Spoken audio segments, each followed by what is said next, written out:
Chapter 42-72. Just as the thunderbolt immortal's doubts were born, a myriad of phenomena appeared in the surrounding 100 li of space. Farmers plowing the fields, mulberry people raising silkworms, fishermen fishing, hundreds of children chanting, thousands of Buddhas chanting scriptures, and thousands of countries dying. In short, all kinds of worldly phenomena appeared in front of Xiao Hua's eyes. At the same time, a kind of incense that Xiao Hua had never smelled before appeared in his surroundings. This incense was very strange. When Xiao Hua sniffed it, it was as if the entire space was filled with this incense. Moreover, the 100 meridians in his body and the 13200 small points in his body were intoxicated by this incense. A kind of lazy, powerless, and even decadent feeling was naturally born. However, this feeling was only limited to his body. His spirit and thoughts were incomparably active. Previously, Xiao Hua of the heavenly Tao and Xiao Hua of the Karma had passed on to him, but now, in just a short moment, they were all absorbed by him. What was special was that the wood, wind, and lightning essences that had just been absorbed by Xiao Hua's body were fusing dozens of times faster than before. Following this fusion, Xiao Hua's mind expanded in all directions without limit, like a leisurely cloud. Keng keng keng. Another wave of sound rang out from an unknown place. Within this sound, pillars of righteous qi were born like sky-reaching peaks, crazily falling into the void. The originally thin righteous qi immediately filled up. Following the righteous qi's birth, the flying flowers actually shattered, turning into a hurricane that fell into Xiao Hua's body. After the time it took to eat a meal, the sound, the 100 forms, and even the light and shadows also shrank, crazily falling into Xiao Hua's body. Keng. Like the sound of a harp breaking, all the light and shadows and illusions disappeared in this sound. At the same time, an even stranger shadow flew out from Xiao Hua's body, landing at the place where the flying flowers were and disappearing. What's going on? The celestial stood blankly in the air, not knowing what to do. As for Xiao Hua, he was dumbstruck. He looked into the distance, his expression like water, not knowing what he was thinking. Sandalwood. Suddenly, Bodhi cried out in alarm. Buddha fire. Buddha fire condensed into Buddha crystal. Is it a crystal smaller than an ant? Golden in color and completely transparent? Xiao Hua asked indifferently. Bodhi's head bobbed up and down like a chick pecking at rice, far from his usual calm demeanor. There are no humans in the great wasteland continent. And we brought the human race in from the ruins. Xiao Hua explained, now, we've even averted the apocalypse. These disciples of the incense cult have not only inherited the Tao teachings of the Taoist sect, but they've also inherited the flames of our human race. Not to mention the inheritance of the incense cult, the incense merit of the human race belongs to us. Although I didn't create humans for no reason, the merit of opening the heavens and multiplying them belongs to none other than me. Therefore, this flying flower is a phenomenon caused by the descent of righteous energy from the heavens. It is also the beginning of the process of us receiving the merit of splitting the heavens and condensing the godhood. Divine spark. The thunderclap immortal turned pale with fright. What is a divine spark? It sounds so high and mighty. Xiao Hua shrugged and said with a bitter smile, I don't know either. I reckon it's something that matches the body of a half-god. Fellow Taoist, were you depressed because of this just now? Wen Chu was also somewhat puzzled. No. Xiao Hua shook his head and looked into the distance with some puzzlement. I just felt like I lost something. And the thing I lost is very rare and precious. This feeling is very strange. What did you lose? The thunderclap immortal couldn't be bothered to ask about the godhood and continued to ask. I don't know either. But I have a feeling that I left this place for myself. As if it was, nourished by the so-called merit of opening the heavens and multiplying them. It's too profound. I find it hard to understand. Wen Chu shook his head in puzzlement. However, back then, I received the all-living beings point Wen Chu because of the merit of teaching. Fellow Daoist's merit of opening the heavens must be even more powerful than the merit of teaching, right? I'm afraid that you'll only be able to discover the profoundness of this after charging into the great wasteland continent again. Ha, that's right. Xiao Hua laughed loudly and looked around. Since there was a first time, why can't there be a second time or a third time? When this Xiao comes again in the future, this place will definitely be a new world. I-oh. At this moment, the shamaness suddenly cried out in alarm. Fellow Daoist, I seem to have sensed the spiritual sense mark of the Great Snow Mountain. Can you confirm? Xiao Hua's heart instantly weakened and he asked worriedly. How would I know? The shamaness hurriedly explained. I can only sense the indistinct spiritual sense mark extremely far away. How would I know if it's actually from the Great Snow Mountain or not? Let's go. Xiao Hua suddenly realized. Who cares if it's from the Great Snow Mountain or not? Right now, the most important thing is for us to leave. After saying that, except for the shamaness, all the other clones entered Xiao Hua's body. Xiao Hua and the shamaness simultaneously activated the going south, going north, going south, going north technique and entered the teleportation array under the mountain range. Hurry! Xiao Hua landed in the array and impatiently waved his hand. 9 dragon crystals fell into the teleportation array and then he dragged the Thunderbolt Immortal and Wenchu out. Together with the shamaness, the 3 clones activated the teleportation array. Under the activation of the 9 dragon crystals, the Soul Cultivator and the Scholar Cultivator gradually found the direction of the teleportation array. Xiao Hua was unable to contain his joy as he entered the teleportation array and shouted, Fellow Taoists, success or failure depends on this one move, Kacha. At this moment, the teleportation array suddenly rumbled and stopped. The already formed teleportation channel also disappeared. What's going on? Xiao Hua turned pale with fright and asked, Fellow Daoist Wu, what happened? It seems.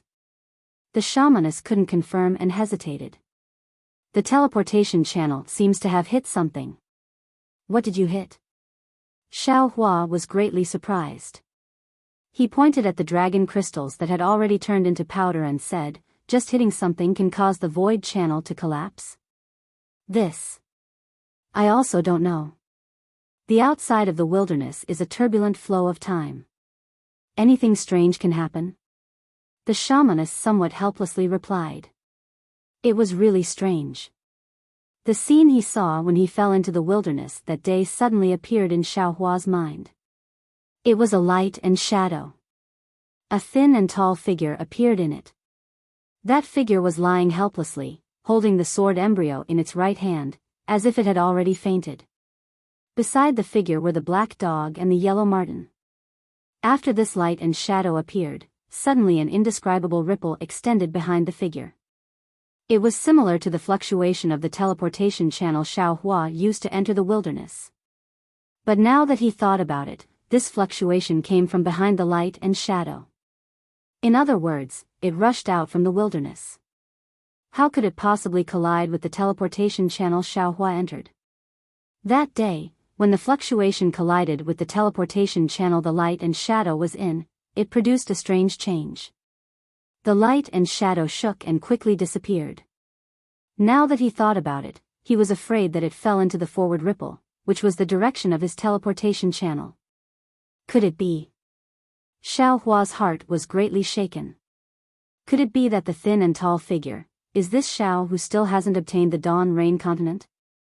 Fellow Daoist, fellow Daoist. Not allowing Xiao Hua to think more, the shamaness urged again, do we still need to activate it now? Of course. A moment ago, Xiao Hua still felt that his future was uncertain. But now, Xiao Hua was full of confidence. He waved his hand and took out 9 dragon crystals, instructing, quickly. Let's activate the array. This time, our target will definitely be the hidden immortal continent. Okay. The shamaness, the Thunderbolt Immortal, and Wenchu's spirits were shaken. They activated the teleportation channel. When a ball of brilliance appeared from the teleportation channel, the shamaness activated the channel, which directly pierced into the void. The three clones quickly fell into Xiao Hua's space. When Xiao Hua stepped into the void, he somewhat lingered as he looked at the pitch-black darkness outside the great array. He thought to himself, the wilderness, this Xiao is leaving. Perhaps in the future, there will be a chance to come back. Or perhaps, when I come back again, the entire wilderness will be different. As the entire teleportation channel flashed, Xiao Hua's figure disappeared. At the same time that Xiao Hua's figure disappeared, the teleportation channel shook again. A crack actually appeared on the entire teleportation channel. This crack directly pierced into the void and went more than 10 li above the teleportation channel. Immediately, the entire void trembled for a moment and actually froze. The crack in the void existed just like that between the great array and the mountain peak. After an unknown period of time, perhaps 100,000 years, or 1,000,000 years, or even 100 million years, that spatial crack once again shook violently, and a resplendent brilliance was born from within the crack. Rumble, rumble, rumble. Like a thunderclap, the entire spatial crack and the array began to distort. Woo! The sound of wind whistling rose again, and within the light and shadow, for extremely long shadows could be seen rushing out from the spatial crack. The one in front was the winged Sakra. The demonic horn of this beast Sakra had already lost its fluctuation. Her figure crashed into the transmission array, and unexpectedly, the transmission array was smashed into pieces. Immediately after, the unconscious figures of Yu Mingxin, Yang Haoya, and Wan Wuxin appeared again. They also crashed into the teleportation channel. The teleportation channel originally had some cracks. At this moment, 3 humans and 1 demon came with the power of teleportation and immediately destroyed the teleportation channel. Where is this place? Several days later, Sakra was the first to wake up. She opened her eyes wide and looked around. Then, she looked at the 3 humans. Her face immediately turned sinister. However, just as she bared her fangs and brandished her claws and was about to pounce on them, the space outside the teleportation channel emitted a strange beast's roar. Sakra was slightly taken aback. She hurriedly flew out of the teleportation channel. When she saw the boiling lava outside and a strange beast with a big body, small head, and slender neck in the lava, she couldn't help but be stunned. Chapter 4273. Stunned, Indra released his devil sense again. Looking at the barren surroundings, he rolled his eyes and said to himself with a smile, "This place is actually not the ruins. Since there is no more fighting, why should I be in such a hurry to kill the 3 of them? Without them, wouldn't this world be too lonely? So what if I play with them?" After saying that, Indra flew away without looking back, no longer paying attention to Yu Mingxin and the other 2. After a few days, Yu Mingxin slowly woke up. She looked around in surprise and even flew out to take a look. Then, she hurriedly woke up Wan Wuxin and Yang Haoya and said, "2 senior brothers, wake up quickly. We seem to have left the ruins and arrived at an unknown continent." While Xiao Hua was activating the incense cult's formation, outside the time light knot of the Eldritch continent, the void in the distance was distorted. Not to mention the stars, even all the light and space were twisted like fried dough twists. It was completely different from the ordinary space. In this folded and distorted space, a black hole suddenly appeared. After this black hole appeared, thousands of light and shadows burst out from the black hole. Indescribable waves filled the entire space within 10,000 miles. Following this wave, a small dot appeared inexplicably. As soon as it appeared, it immediately teleported to the time light knot. At this moment, the small dot's figure was revealed. It was that triangular monster.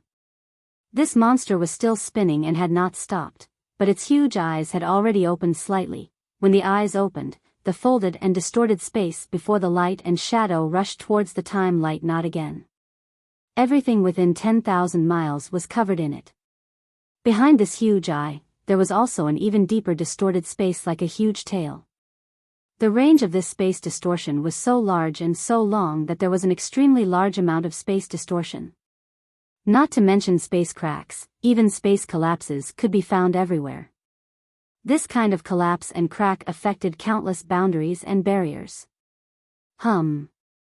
At this moment, the spatial distortion had already collided with the area enveloped by the time light knot.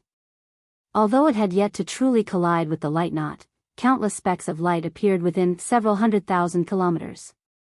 Within the specks of light, all the distorted space immediately stilled, as if it had been smoothed out. Thousands of phantoms appeared within the specks of light. Huff! The triangular monster let out a long sigh that sounded like a breath.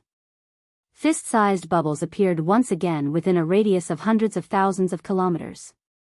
These bubbles didn't look big, but each of them was an independent space. Each space had its own time. Although the time was extremely similar, there were still minute differences. When the spatial bubble appeared, a slight difference in time also appeared, and the time light spots were immediately disturbed. All the phantoms returned to a distorted space, but this space was instantly destroyed by the triangular monster. Roar! The triangular monster roared and shot out an unparalleled beam of light from its huge eyes. The beam of light was filled with the power of space and some power of time. When the beam of light fell into the time light knot, the waterfall-like turbulent flow of time actually paused for a moment.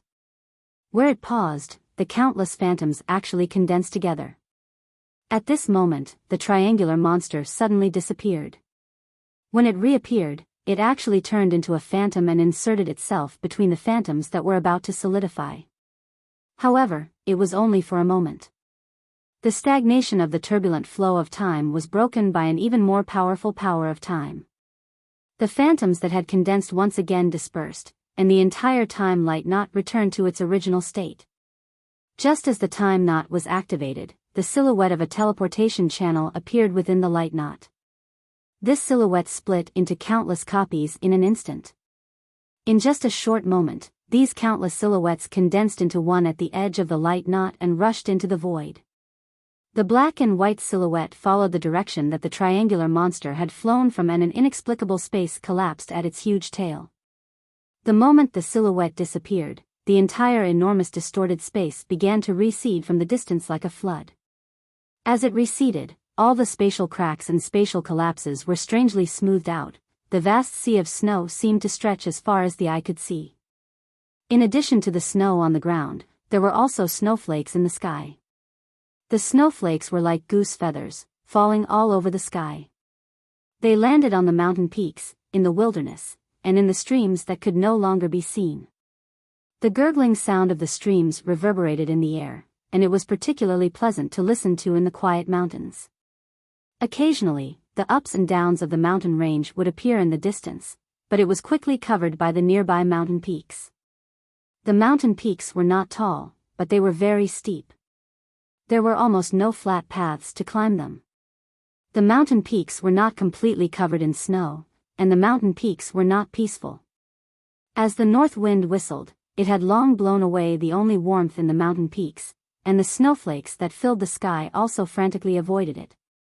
When the north wind hit the mountain peaks, it was like a large hand grabbing the accumulated snow and throwing it into the air. As a result, the snowflakes in the air became even more chaotic. When the north wind calmed down, the snowflakes fell again with a rustling sound. The sound of the snowflakes, together with the sound of flowing water, was like a piece of music. The music floated high up in the sky. Wherever the north wind blew, there were bare bluish-black rocks. Occasionally, some dark green roots would poke out from the gaps between the rocks. The injured grass trembled slightly, as if it was intoxicated by the music. At this time, the mountain peaks were a little ugly. They were mottled with some bluish-black spots, and some were pure white. But looking at the pure white spots, it was really a place with thick layers of snow and ice. The ice sculptures and snow on it were very beautiful. In this beauty, there were some strange or ordinary plants, or blooming red plums, or budding spirit flowers, or even green mushrooms that stretched out to the sky to welcome the snowflakes. There were many more. Occasionally, a spiritual beast that looked like a mountain rat would crawl out from the cracks in the mountain rocks and extend its head towards the spiritual flower. However, before it could open its mouth and extend its sharp claws, its extremely bright little eyes turned around vigilantly. Before it could even clearly see what was behind it, a wave of dragon's breath surged towards it like a tidal wave. The spiritual rat's body immediately stiffened as fear appeared in its eyes. It stood dazedly on the ice and snow. At this time, at the bottom of the mountain, in the distance, in the endless snow, there was the sound of footsteps on the snow. A monk wearing a kasaya, wearing a pilla hat, and holding a 9-ringed monk's staff in his hand, actually stepped on the snow in this pathless wilderness. With a determined and pious face, wasn't this Chunzong, who was seeking scriptures in the land of bliss? The sound of footsteps crunching was originally ear-piercing, but in this quiet wilderness, combined with the sound of water, wind, and snowflakes, it was extremely harmonious. It reverberated in the wilderness, and a new piece of music was played. However, this harmonious piece of music only lasted for a moment. Swoosh, swoosh, swoosh. Another sound came from behind the monk, disrupting the celestial scene. Then, he saw a muscular draconic horse raising its head, walking and jumping as it followed. It looked very lively. The draconic horse's entire body was pure white. Under its mane, faint golden dragon scales could be faintly seen. As the draconic horse jumped, the tail that was dragging behind it would rise from time to time. When it landed, it would sweep across the ground, stirring up a large amount of snow, causing the snow behind it to fly in all directions. On the forehead of the dragon horse, in the thick mane, a dragon horn was revealed. This dragon horn was a little strange. It was actually in the shape of a crescent moon, and there was a faint halo at the tip of the horn. What was even stranger was not this, but on the back of the dragon horse, where the saddle was supposed to be, there was no saddle. Instead, there were many wooden boxes, and the outer layer of the wooden boxes was wrapped in a thick oilcloth, so no one could see what was inside.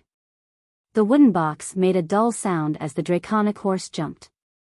It was as if something heavy had been placed inside.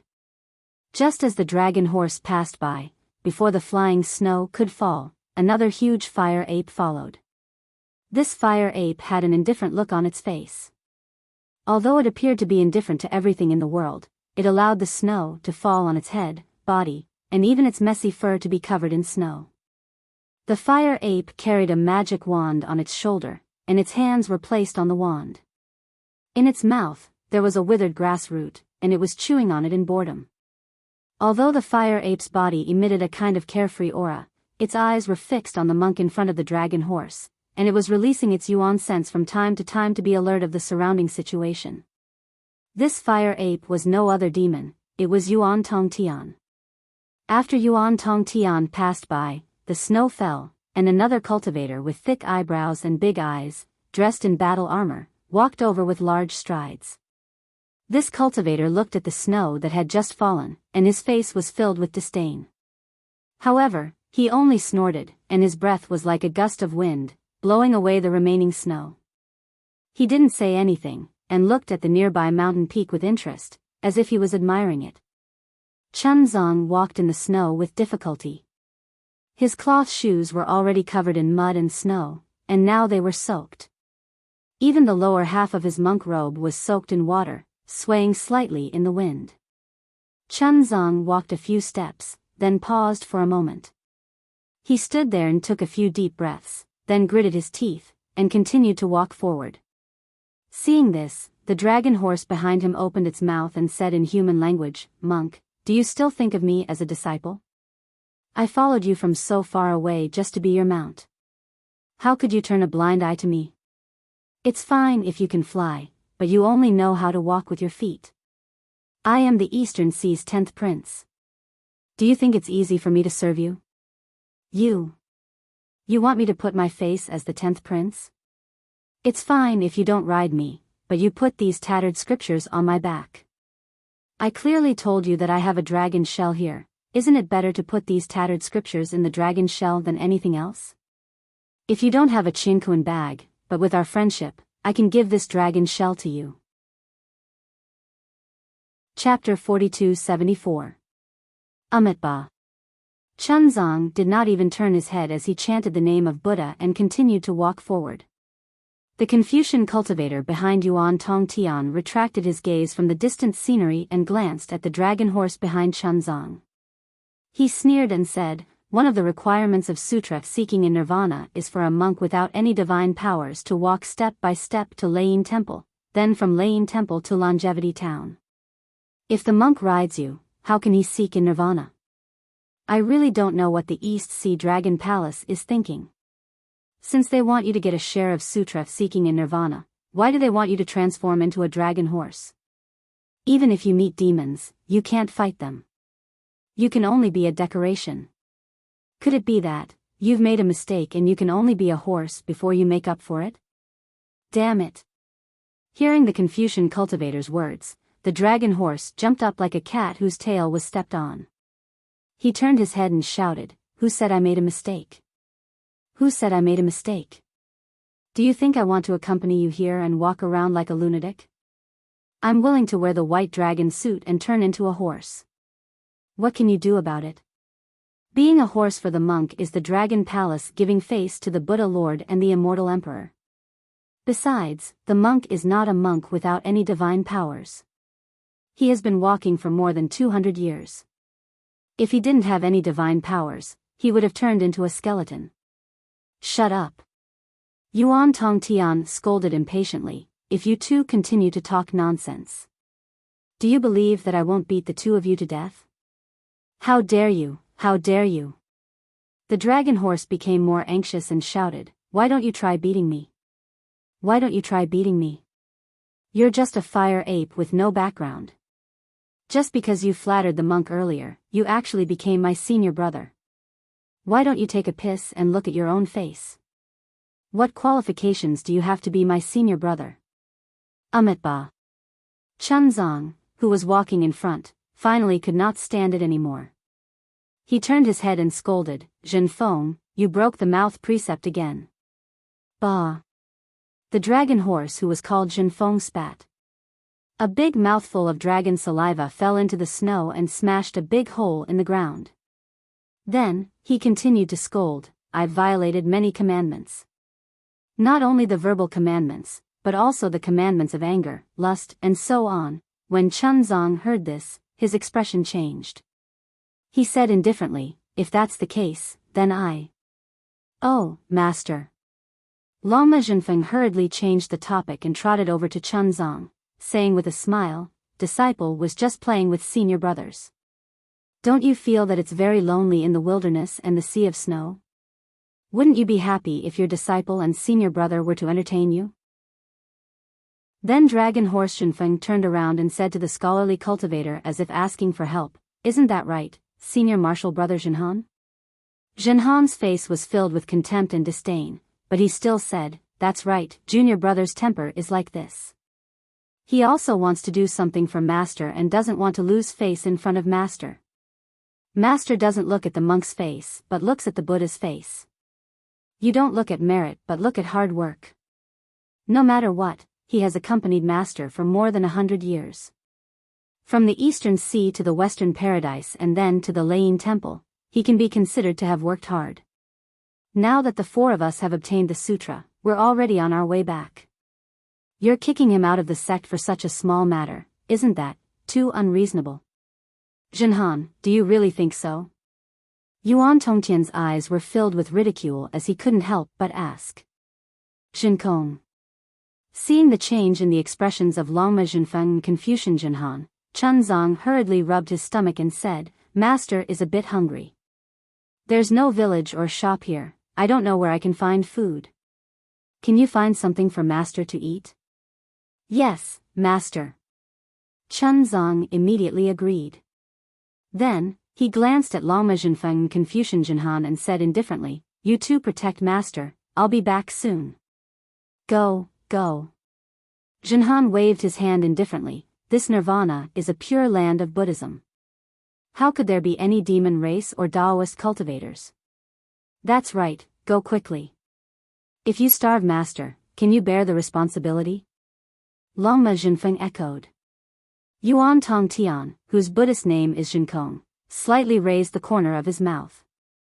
A demon cloud appeared under his feet and he flew away. After Yuan Tongtian left, Chunzong opened his mouth and said, Amitba, Jinfeng, what you're carrying isn't some junk. It's my Buddha's Mahayana Buddhist scripture. This Buddhist scripture is the hope of hundreds of millions of bodhisattvas in hidden immortal continent. It's also the goal of the four of us. I know you want to show your filial piety to me and don't want me to be burdened like this. However, this Mahayana Buddhist scripture is 100 times more important than me. You can obtain more merit by carrying this Buddhist scripture than carrying me. You don't need to compete with Zhenhan and Zhenkong in subduing demons. You only need to protect this Mahayana Buddhist scripture. It's stronger than anything else. That's right. Master, you're right. Zhenhan also said with a faint smile, Jinfeng, my Qingkuan pouch contains the scriptures of the 100 schools of Confucianism. If you're willing, you can also put it on your back. This merit will definitely be greater. Jinfeng was originally furious. However, when he saw the sincerity on Chunzang's face, he hurriedly changed his tone and said with a smile, Senior brother, don't joke with little brother. If little brother takes away your merit, won't your military school fall out with my dragon palace? Wouldn't senior brother's trip to Lane Temple be in vain? Wouldn't you have seen Mahavirakana's face in vain? Seeing that Jinfeng was no longer angry, Zhenhan also felt bored and didn't answer. Instead, she raised her head and looked at the surrounding snowy scenery. Her gaze was attracted by a snowy peak in the distant valley. After Chunzong finished explaining, he didn't care if Jinfeng listened or not. He looked at the place where Yuan Tongtian disappeared with some concern. Then, he took his staff and walked forward. After walking for a few li, he saw a gurgling stream under the snow at the foot of the mountain. Chunzong licked his dry lips and said, Jinkong. However, just as he opened his mouth, he smiled bitterly. Standing there, he turned his head and called out to the draconic horse, Jinfeng, come here. Yes, master. The draconic horse Jinfeng quickly walked in front of Chunzong and asked, what's the matter? Nothing. Chunzong smiled and walked to the side of the draconic horse. He reached into the oilcloth and took out a purple gold alms bowl. Then, he walked to the side of the stream and bent down to get some water. He placed it by his mouth and drank a few mouthfuls. Io, master. The draconic horse Jinfeng made a fuss and said, no matter what, you should wait for senior brother Jinkong to come back. If you drink cold water like this, it won't be good for you to have diarrhea. Even if you don't have diarrhea, if you feel uncomfortable anywhere, senior brother Jinkong will beat us to death. After drinking a few mouthfuls, Chunzong clearly couldn't endure the bone-piercing cold. His face was a little pale and he hurriedly poured the snow water in the purple gold alms bowl. Just as he was about to turn around, he saw the little spirit mouse standing on the mountain peak. At this moment, there was already some snow on the spirit mouse's body. Its body was trembling and its eyes were filled with fear as it stared at the draconic horse. Sigh. Chunzong sighed and put down the purple gold alms bowl. With a slightly reproachful voice, he said, Jinfeng, you're being naughty again. After saying that, Chunzong carefully crossed the stream and climbed up the mountain peak with difficulty. It was very strenuous for him to carry the spirit mouse out of the ice and snow. However, just as his hand was about to touch the spirit mouse, his foot slipped and his body slipped down. Chunzong naturally lowered his head. The moment he lowered his head, the spirit mouse that was originally terrified suddenly grew in size. A demon race shadow that was dozens of feet in size rushed out from its small body. Things happened too suddenly. Draconic horse Jinfeng and Confucian cultivator Zhenhan didn't expect that there was a demon race hidden within the spirit beast.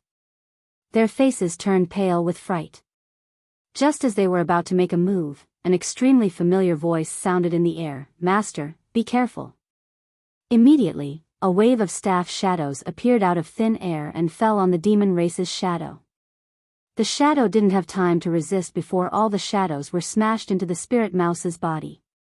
Finally, a pitch-black magic staff appeared in the wave of staff shadows and hit the spirit mouse's head. Pooh! With a light sound, the little spirit mouse was smashed into a pile of meat paste by the magic staff. Damn it! Draconic Horse Shenfeng let out a long breath and cursed, another demon beast that was fooled by rumors. If this monk could become immortal after eating it, how could it be your turn? This daddy will be the first to eat it. Humph, do you still need to say it? Confucian cultivator Zhenhan coldly snorted, of course it's your demon race's great sage.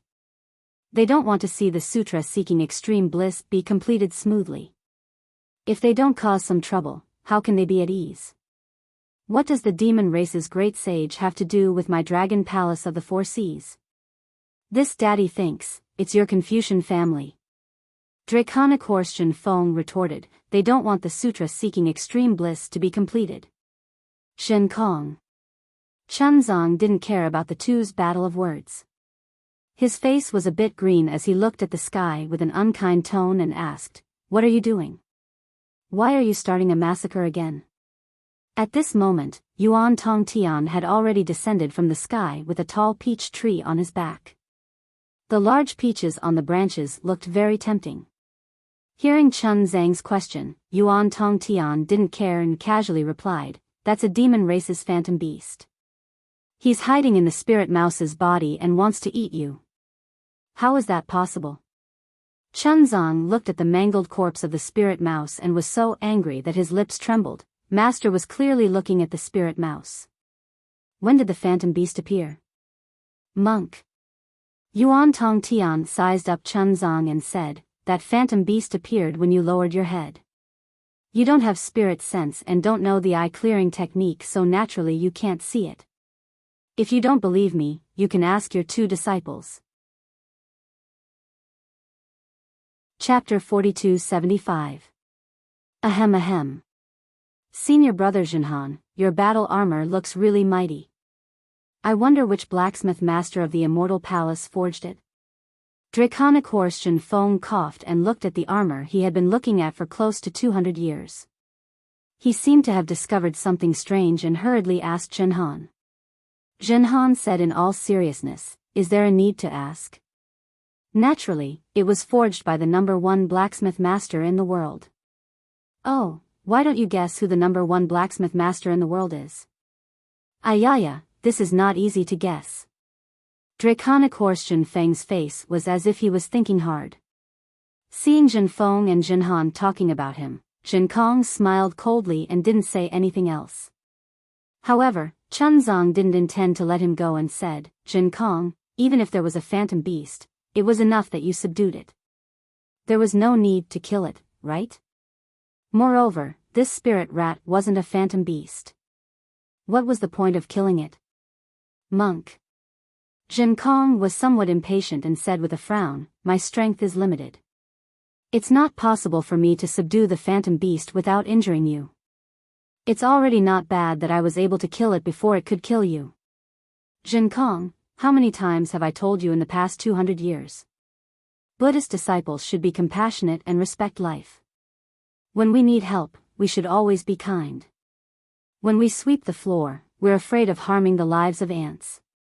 We should cover the lamp with gauze to protect the moths. Why did you kill it step by step? Although this spirit rat wasn't a human, it was still a life. What was the point of killing this innocent spirit rat and obtaining the General Sutra?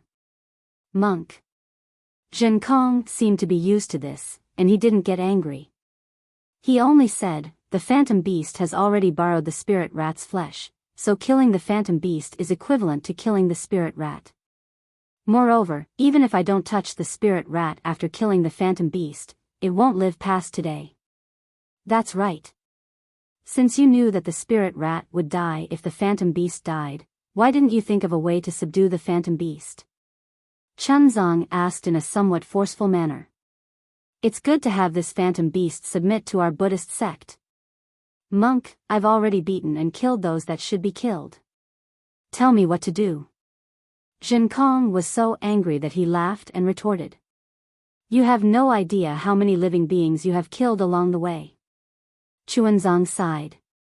You always say that there will be no next time, but when have you ever taken those words to heart? I just want to ask you, will you do it again next time?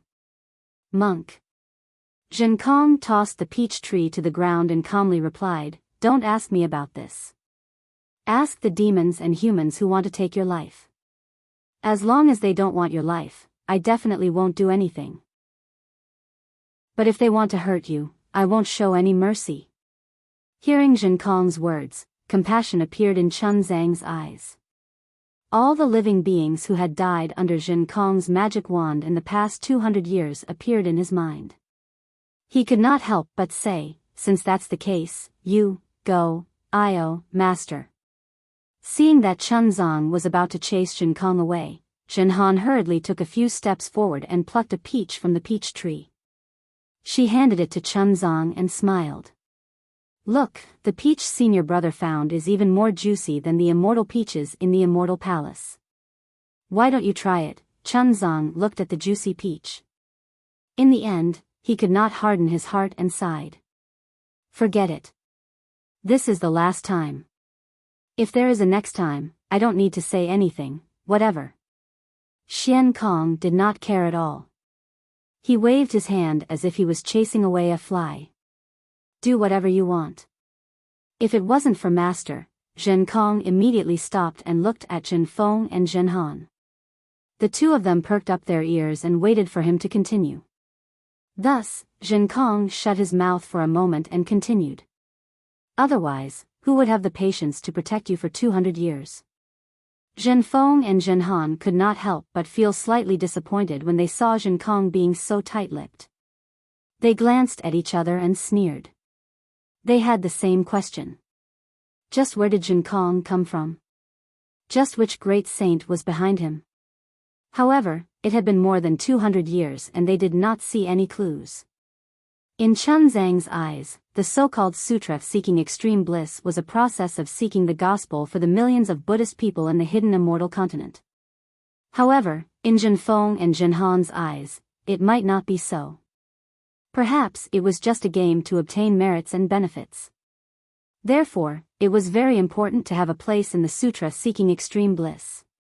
In fact, long before Chun Zhang took down the Buddhist decree in the tidal river temple, the Immortal Palace and Leiying Temple had already discussed this matter. However, this matter did not only involve Buddhism and Confucianism, it also involved the Immortal Palace and various Confucian families and even the demon race. Even when Chun Zhang began his sutra-seeking extreme bliss journey in the Longevity Town, he did not arrange everything properly. In particular, right after Chun Zhang left, Xiaohua had a dispute with Sun Ping who was waiting for him at the Liao River. Although the two left the Longevity Town very quickly, the imprint of the Immortal Palace was unavoidable. Therefore, the matter that was already settled changed again. It was not until more than a year after Chun Zhang left the Longevity Town that a group of forces suddenly discovered that Chun Zhang had actually accepted a demon race disciple. This disciple seemed to have been accepted overnight, and it also seemed to have been arranged long ago. However, the Buddhist sect and the Confucian cultivators did not receive any message from the demon race. Seeing that the demon race had already made the first move, the Confucian cultivators and the Buddhist sect did not dare to delay any longer. On one hand, they arranged for an envoy to go to the Thousand Demon Sacred Realm to denounce the great saint of the demon race for not acting according to the agreement. On the other hand, they hurriedly arranged for Chun Zhang's disciple. Chun Zhang originally had 3 disciples. One was a demon race disciple, one was a Buddhist, and one was a Confucian cultivator. The Confucian cultivator disciple should be the eldest senior brother. On the hidden immortal continent, he was the first to accept Chun Zhang as a nominal protector. After that, he went to the Nirvana world and accepted the second Buddhist as a real Buddhist disciple. As for the demon race disciple, he was arranged in the Nirvana world. After being subdued by the Confucian cultivator disciple and the Buddhist sect disciple, he surrendered to the Buddhist sect. Yuan Tongtian's appearance was good. He took the eldest senior brother's position.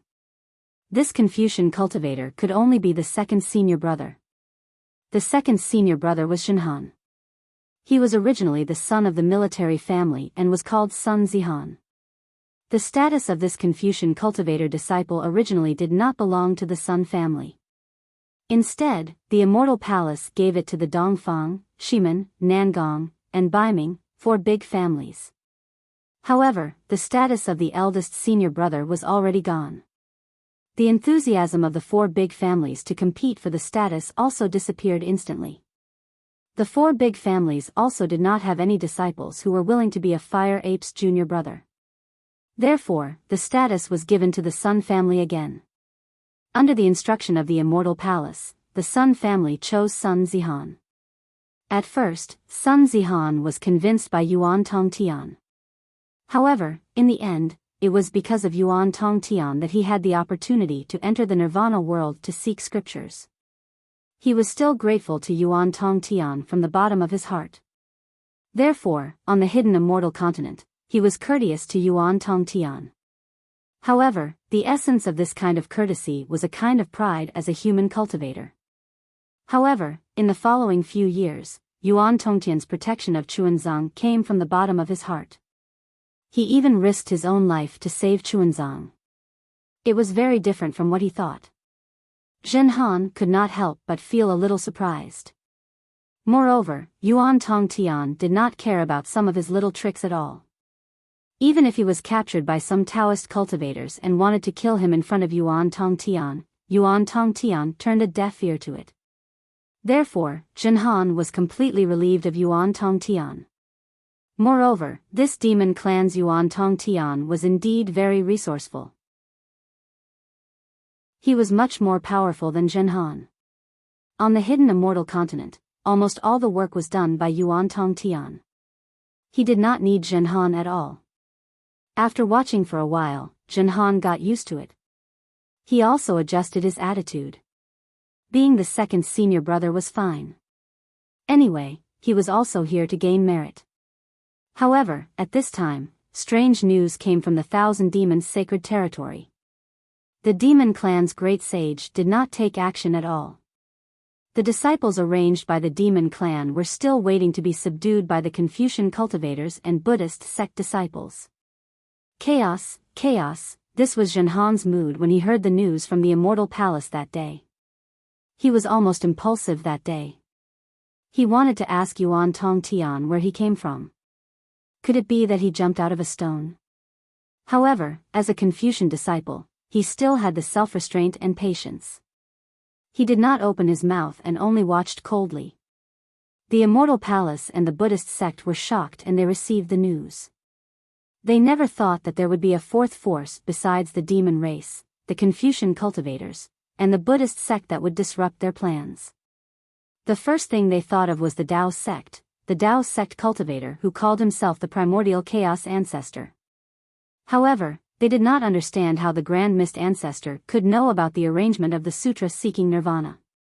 How could he send such a powerful fire ape in advance? What made them even more dumbfounded was that whether it was the Immortal Palace or the Great Thunderclap Temple, they could not find the origin of the fire ape. Even if they used great magical powers, they could not find Yuan Tongtian's origin. They could not find any cause and effect. This fire ape was really as Sun Zihan thought. It was like a stone that fell from the sky. Naturally, the Immortal Palace and the Buddhist sect had the intention to kill Yuan Tongtian. However, they also saw clearly that the one who really protected Chuanzang was Yuan Tongtian. Zhen Han also said clearly that Yuan Tongtian was not interested in the merit of the sutra seeking nirvana. He only cared about Chuanzang's safety.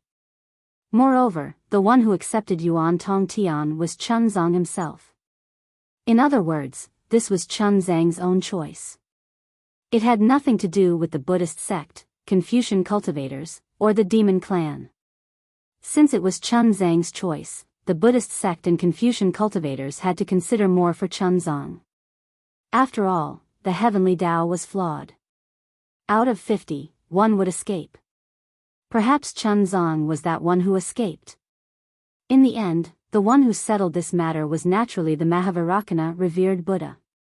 The Buddha Lord formed a Buddha seal with his hands. The Buddha light penetrated the heaven and earth. After a few days, the Mahavarakana revered Buddha's eyes flashed with a strange expression. He said, "Since he wants to come, let him come." Then, the Mahavarakana revered Buddha did not say anything more. He did not give any explanation at all. Since the Buddha Lord of the Buddhist sect did not object, the immortal palace naturally had no reason to object. Yuan Tong Tian, the disciple with the Buddha name Jin Kong, sat in the position of the eldest senior brother. Chapter 4276. Since there was Yuan Tong Tian, there would be a demon disciple for the sutra seeking extreme bliss. The demon who was destined to be subdued. His tragic fate would be changed. He would not be beaten by others. He would be subdued by others. However, there was a problem again. The demons were unhappy. This was already agreed upon. How could it be changed just like that? Were they bullying the demons for being inhumane? The immortal palace was in a dilemma. There was only so much merit. If there was one more person to share, everyone would have less. The immortal palace felt that the Buddhist sect might not be willing. However, to the surprise of the immortal palace and the demons, the Buddhist sect made a rare concession in the face of the demons' persistence. The Buddhist sect did not arrange for the Bodhisattva to perform the sutra seeking extreme bliss. There were still 4 of them. However, the Buddhist sect had a condition. This demon disciple could not be a demon from the 1,000 demons sacred realm. The Buddhist sect's reasoning was reasonable. With one less Buddhist disciple, Chun Zhang's merit would be doubled. The demons already had a disciple. Of course, they could not share any extra merit. Otherwise, wouldn't the demons benefit the most from the sutra seeking extreme bliss? It was unknown if there was something fishy between the Dragon Island and the Buddhist sect or if fate had really landed on the Dragon Island. On the 3 continents, other than the Immortal Palace, the Thunder Temple, and the Great Sage Temple, there was only the Dragon Island left. The 3rd disciple was given to the Dragon Island. Of course, the Dragon Island could not send a dragon to be Chun Zhang's disciple. Therefore, the title was given to the Dragon Palace of the 4 Seas. There were many dragons in the Dragon Palace of the 4 Seas. However, there were not many who could match the status of Sun Zihan. There was no need to mention the princes of the Dragon Palace of the 4 Seas. None of them would lower their status to be a disciple of a Buddhist sect's bodhisattva. The Dragon Palace of the 4 Seas could not send out an ordinary dragon general. They had to send a leader of the dragon guards. Just as the Immortal Palace was waiting with interest for the Dragon Palace to send out a disciple, Eo Feng appeared. The 10th prince of the Dragon Palace of the East Sea. Everyone knew that the dragon had 9 sons. Each dragon palace only had 9 princes. It was impossible to have one more. This was the legacy of the dragons for many years. However, the Dragon Palace of the East Sea had this 10th prince. The Immortal Palace didn't know how the 10th crown prince came about, but from the Dragon Island's Book of Dragons, it was recorded long ago. It was something that happened before the sutra seeking of extreme bliss. In other words, Ao Feng's birth had nothing to do with the sutra seeking of extreme bliss.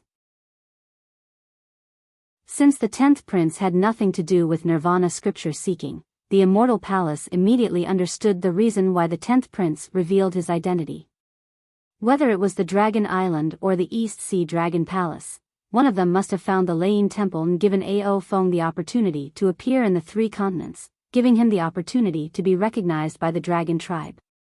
Therefore, the Immortal Palace didn't pursue the matter further and agreed to let Ao Feng be the last disciple of the sutra seeking extreme bliss. Moreover, the Immortal Palace didn't propose any other conditions. However, when Ao Feng appeared in front of her, Zhenhan's jaw almost dropped to the ground. Where did the Dragon General and the 10th Prince of the Dragon King go? Why is there only one dragon horse?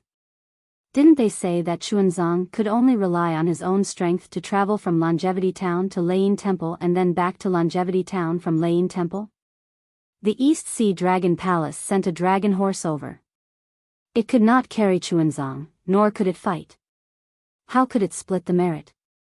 Could it be that they were planning to sit back and enjoy the fruits of others' labor? Unfortunately, although this dragon horse Jinfeng was very lively and often caused trouble, he was very tight-lipped about his origin, and even what had happened. No matter how much Jinhan asked, he still didn't get an answer. After a long time, Jinhan also lost his patience. After all, the dragon horse Jinfeng wasn't the only one who was slacking. Wasn't he also hiding behind Jinkong and slacking off? It was enough to have Jinkong as the eldest senior brother in the sutra seeking extreme bliss. Who cares what Jinfeng thought? However, when the four of them arrived at the Lain Temple and saw the Mahayana scriptures such as the Nirvana Sutra, the Bodhisattva Sutra, and other Mahayana scriptures to Chuanzang, Jinhan suddenly understood everything. He was instantly filled with admiration for the Lain Temple and the Dragon Palace. Because the Lain Temple had clearly stated that the Mahayana Sutra was the breath of the Buddha Lord. No utensils could taint it. Therefore, the Qinkuan pouch, the Qinkuan bracelet, and the dragon shell couldn't be used. They could only be carried by the dragon clan with the bloodline of the heavenly dragon. His grandmother, what kind of reason was this?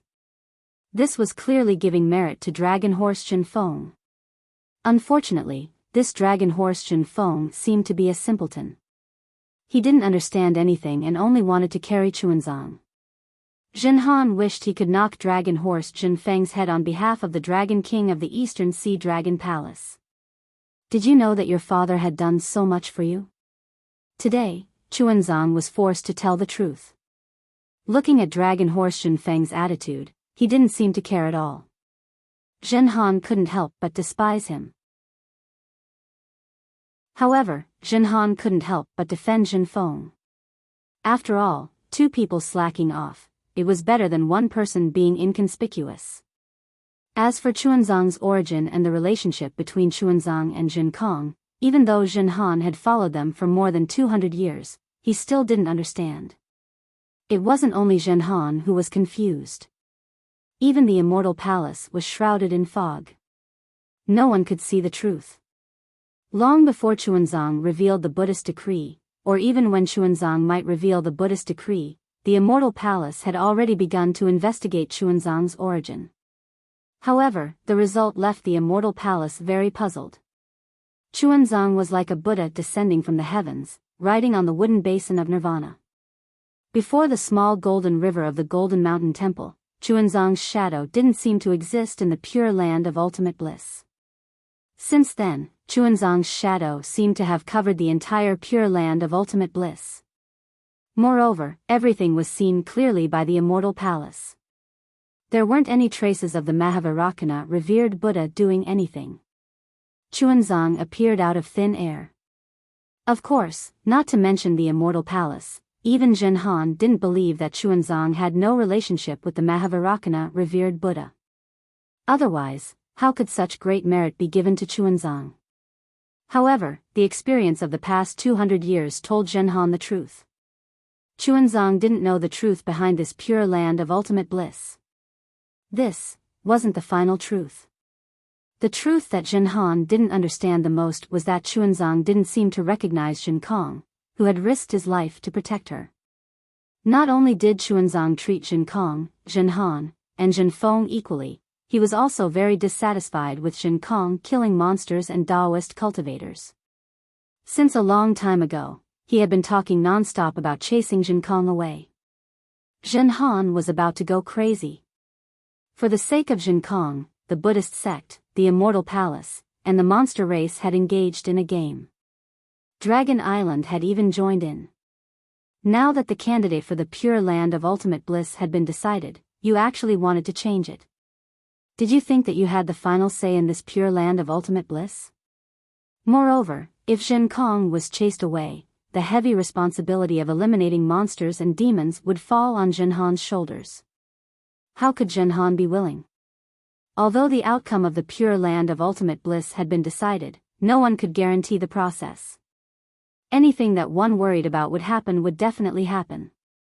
Didn't you see how the powerful Xian Kong was almost killed by the Taoist cultivators he had arranged? Zhenhan couldn't guarantee that the Daoist cultivators sent out from the Penglai immortal realm wouldn't have the guts to kill her when they saw her, a Confucian cultivator, before the immortal palace made their move. In particular, a secret that I won't tell you if you're not familiar with him had suddenly spread throughout the 3 continents. It was said that Xuanzang was the reincarnation of a bodhisattva from the Buddhist kingdom. Anyone who could eat a piece of Xuanzang's flesh would gain immortality. Human cultivators were still fine, but the monsters in the Thousand Demons sacred realm couldn't resist this temptation.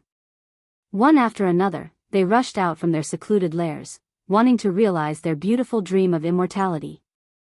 Although he didn't know where this rumor came from, the effect of this rumor was obvious. Without the immortal palace and the Thunder Temple urging the great sage hall to create a few demons and ghosts, the real calamities came one after another. Although the immortal palace and Thunder Temple's defenses were tight, if a monster like Jin Kong could become their disciple, then a monster like the Phantom Beast could also get close. If it wasn't for the powerful eldest senior brother Jin Kong blocking in front of her, Jin Han might have died several times already. Therefore, even if Jin Han knew that Jin Kong looked down on her, she still tried her best to protect Jin Kong, helping Xuanzang, who only wanted to pursue the truth of Buddhism, to see the reality clearly. Seeing that Xuanzang and Jin Kong had a falling out again, and Jin Kong really had the momentum of not daring to do anything, Jin Han gave Jin Feng a look and hurriedly said, "Master, please calm down first.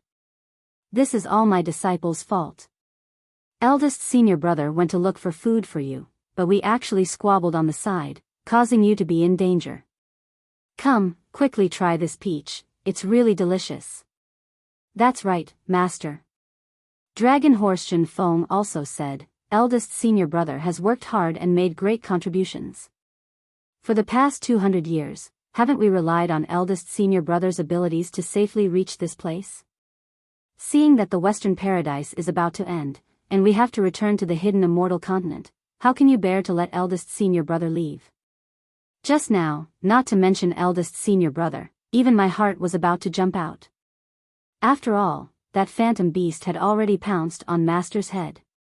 In just a few breaths, Master will really enter the cycle of reincarnation. Isn't eldest senior brother anxious to save Master? Of course, we Buddhist disciples cannot stain our hands with blood. Eldest senior brother is also in the wrong. Look, even if eldest senior brother doesn't say anything now, he is already regretting it. It was rare for 2 disobedient disciples to speak up for Jin Kong, so Xuanzang's heart moved a little. He took the peach that Jin Han passed to him and took a small bite. A sweet peach juice entered his mouth, and Xuanzang's anger subsided a little. However, when he looked at Jin Kong again, he saw that Jin Kong was looking at the sky, seemingly in the direction of the Golden Mountain Temple. He didn't know what Jin Kong was thinking. Although Jin Kong didn't say anything, the regret in Jin Kong's words clearly didn't exist. Xuanzang opened his mouth, wanting to say something, but he had already said enough in the past 200 years. What was the use of him saying anything more? For a moment, his heart felt stifled. He wasn't an idiot. 200 years was enough for him to see some of the truth about the Western Paradise scripture seeking. However, he didn't care. After all, the Mahayana Buddhist scripture he obtained was a real thing. Being able to let the Buddhist sect's Buddhist light illuminate the longevity town was his greatest hope for this trip. However, what was his greatest hope? In this world, there was probably no one who could understand it. Not even Mahavairakana.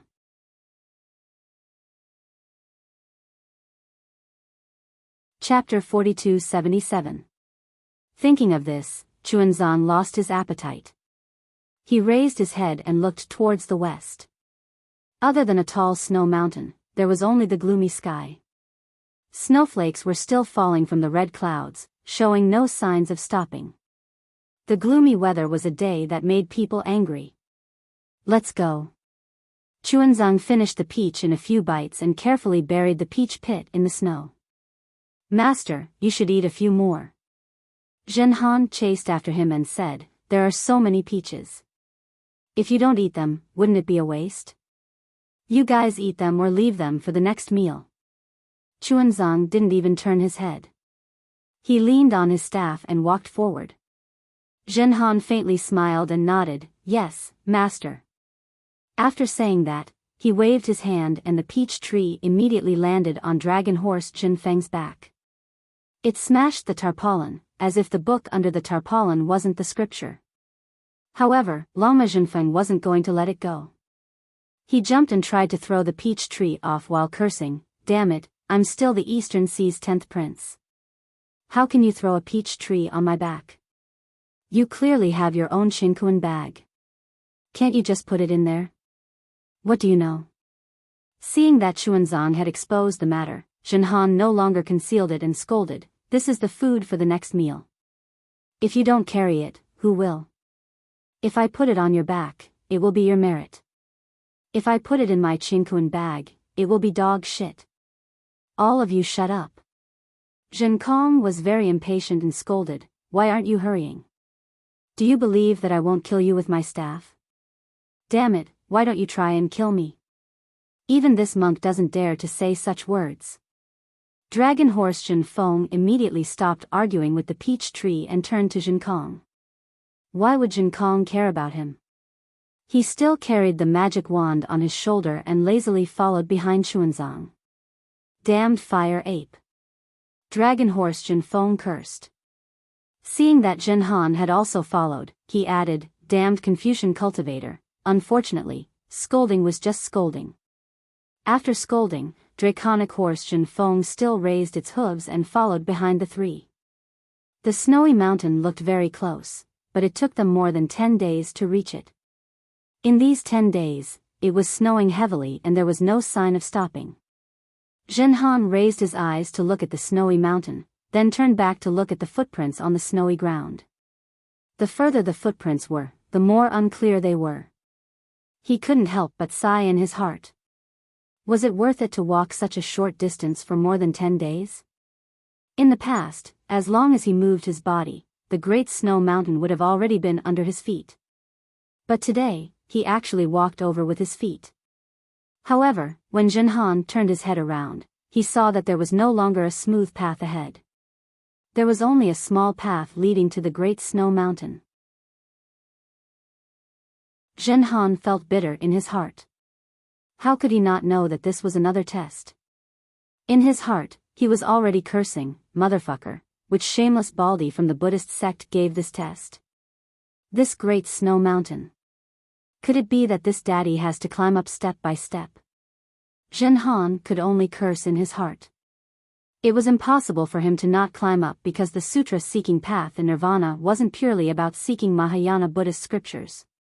The Immortal Palace also arranged for Zhenhan to spread Confucian teachings in the nirvana world. Everywhere they went, Chun Feng would preach Buddhism and discuss with the local Buddhas. As for Zhenhan, he would take out the Confucian scrolls that he had already prepared and give them to the local villagers. Especially those young children, Zhenhan would also tell them some stories about Confucian teachings. As for the effect of these scrolls and Confucian teachings, Zhenhan didn't know. Especially in many places in the nirvana world, Buddhism was highly respected. Very few people were interested in Zhenhan's Confucian scrolls. However, Zhenhan still had to brace himself and do this seemingly useless thing. It was also at this time that Zhenhan especially admired the Buddhas who preached Buddhism in the Immortal Town and other places hundreds of years ago.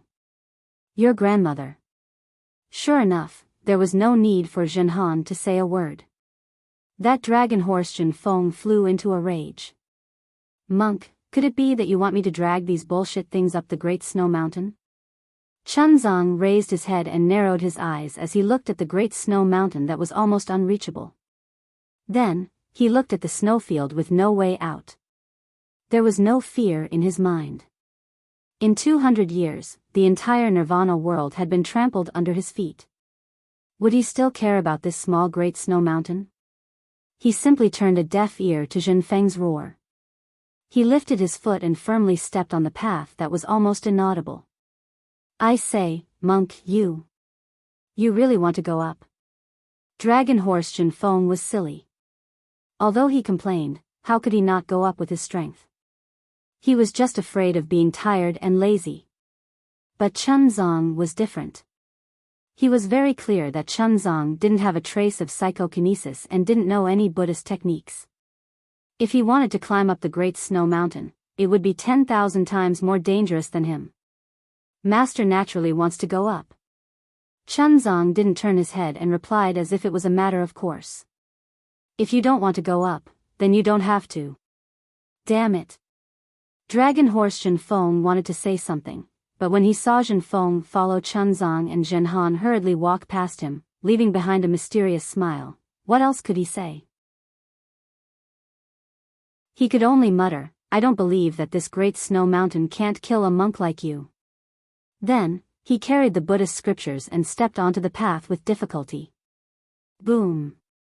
Just as the four of them stepped onto the path, a thunderclap sounded from the western sky, shaking the four of them to raise their heads. High up in the sky, tiny lightning threads were like hundreds of millions of dragons cruising in the sky.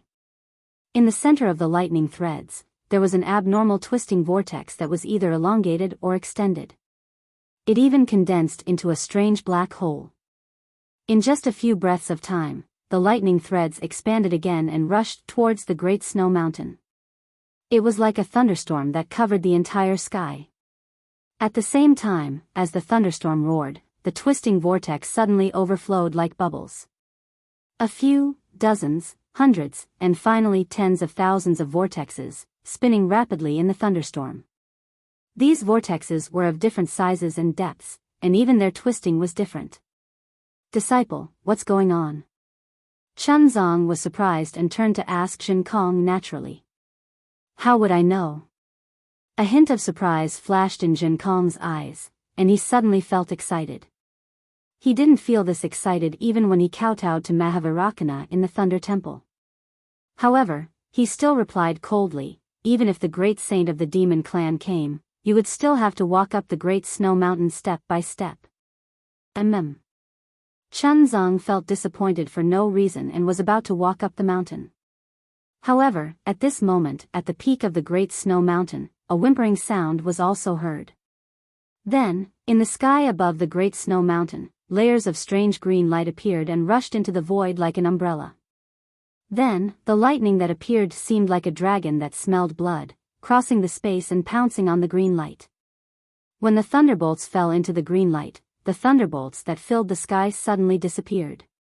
Layers of golden light sparkled like the setting sun shining on the surface of the water. As the golden light gradually grew larger, it looked like dragon scales that covered the sky. Everyone, look! Lord Dragon God has descended. Dragon Horse Zhenfeng walked at the back and couldn't help but exclaim loudly, afraid that Zhenhan couldn't hear him.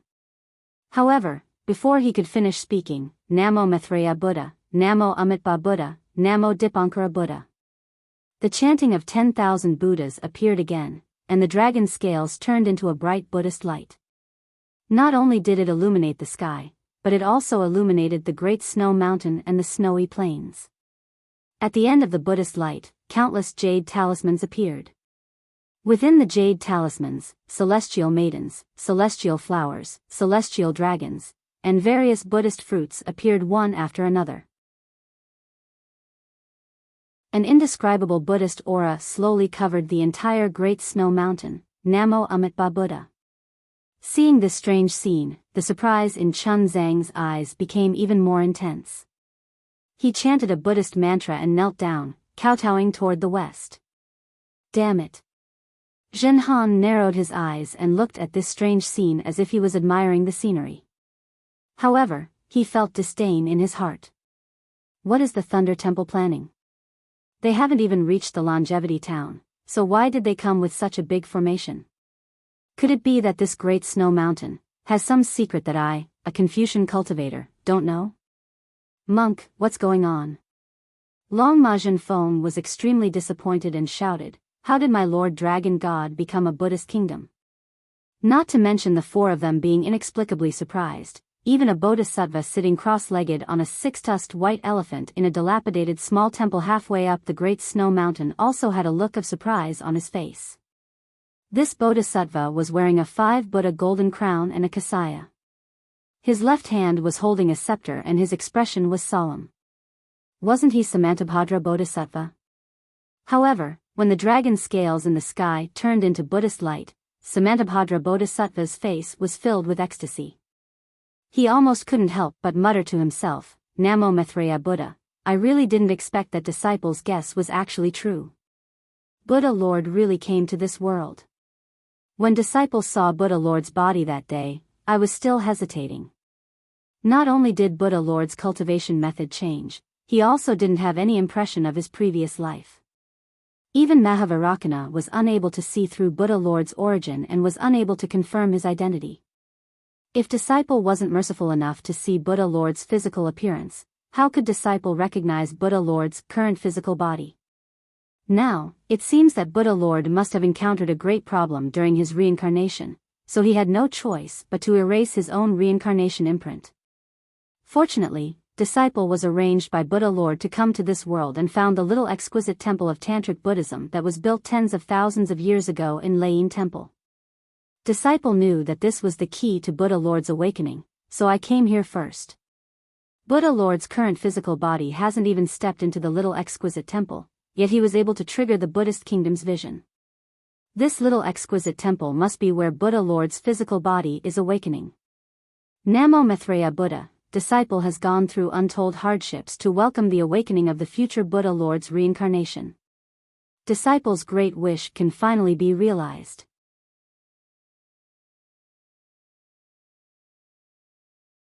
Chapter 4278. After Samantabhadra Bodhisattva finished speaking, he put his palms together and bowed in the direction of Lain Temple. He floated down from the six-tusked white elephant and patted the white elephant. The white elephant flew into the sky and concealed itself. Samantabhadra Bodhisattva landed in front of the main hall of Shaolin Long Temple. Samantabhadra Bodhisattva released his Buddhist awareness and scanned the surroundings of Shaolin Long Temple. After pondering for a moment, he walked to the main hall and sat down cross-legged. He faced the statue of Maitreya Buddha and lowered his head to recite scriptures.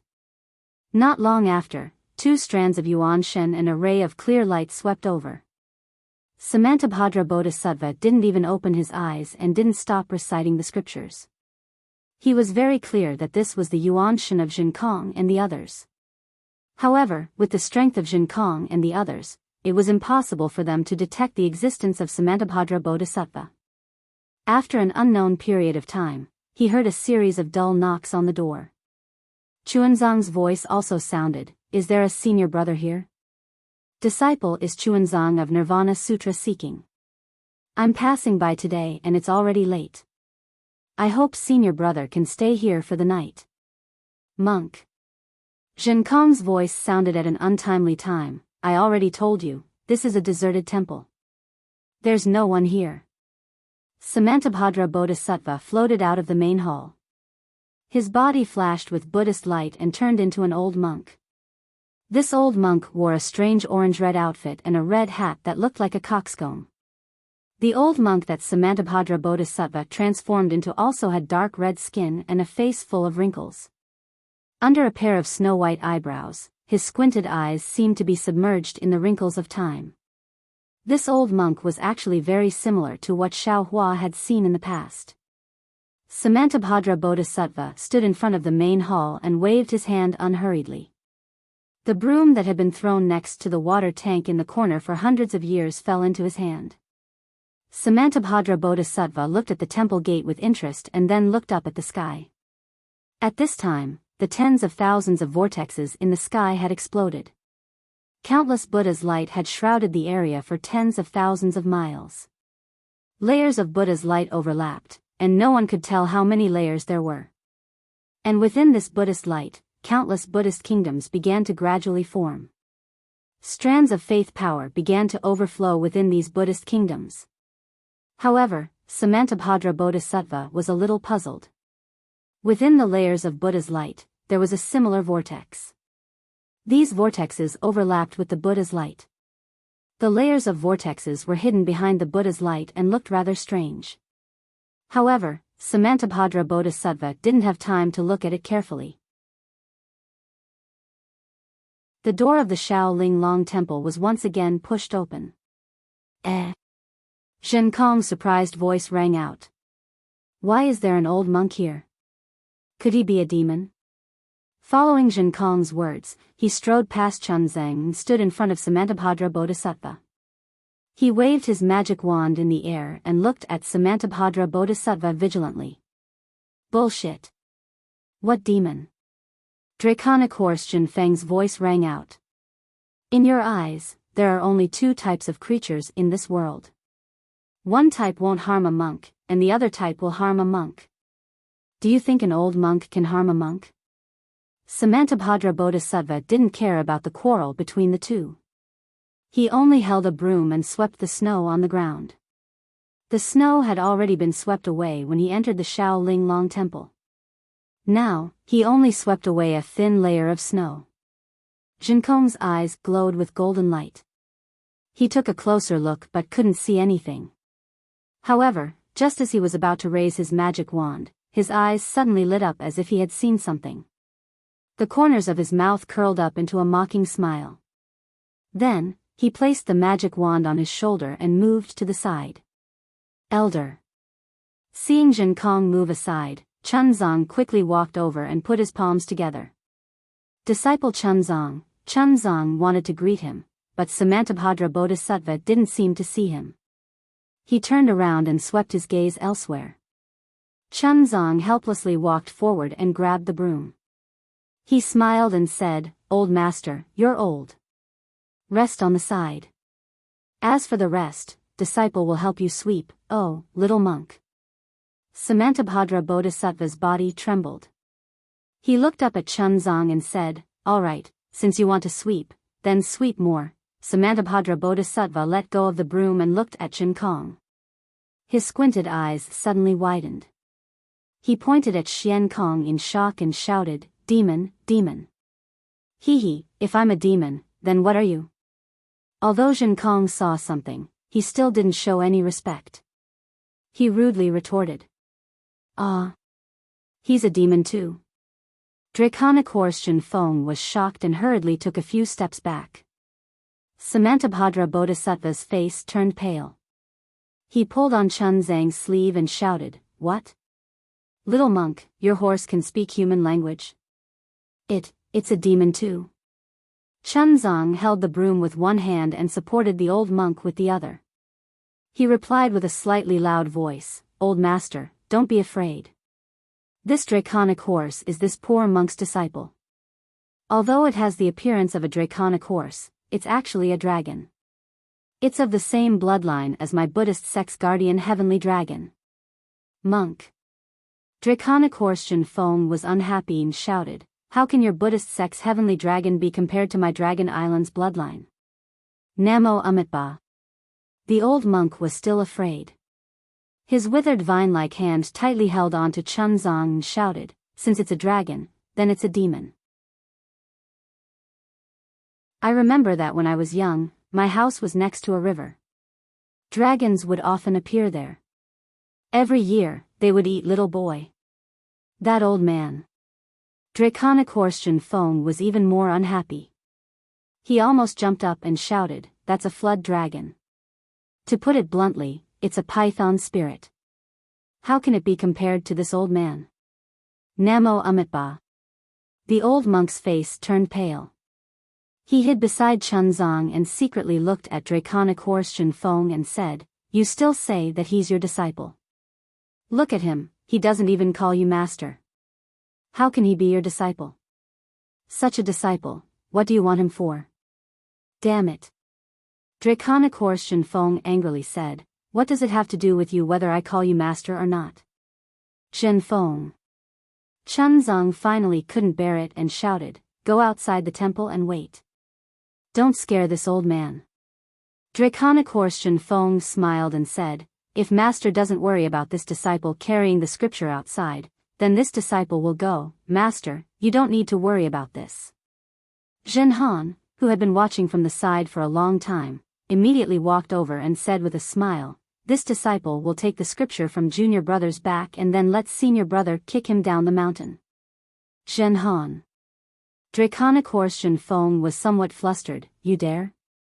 I'll give you 10 times the courage, why wouldn't I dare?" Jin Han replied with interest, "You should ask senior brother this question." After saying this, Jin Han half-jokingly pulled draconic horse Jin Feng towards a corner of the small temple, away from the old monk. As for Jin Kong, he had already jumped onto the wall of the small temple. He raised his eyes and looked at the Buddhist light and rosy clouds in the sky. He listened to the inexplicable rumbling sounds with an expectant look on his face. No one knew what he was thinking. Hee, I've let this old man see a joke. Chun Zong smiled and helped the old monk to the side of the main hall. He used his kasaya to clean the dust on the steps and invited the old monk to sit down. He said, "These disciples of this poor monk are naughty and often inadvertently violate the precepts. This poor monk usually doesn't teach them well. This is all this poor monk's fault. However, these disciples of this poor monk have good hearts. The secular world once said that if one doesn't teach well, it's the father's fault. If one doesn't teach strictly, the teacher will be lazy. You are indeed not a qualified teacher." The old monk sat down, his eyes still narrowed as he indifferently replied. Chun Zong could only bitterly smile. After the old monk sat down, he took a broom and began to sweep the floor of the exquisite temple. It was just like the day when Xiaohua came to the exquisite temple. Before the Buddhist light descended, there was heavy snow.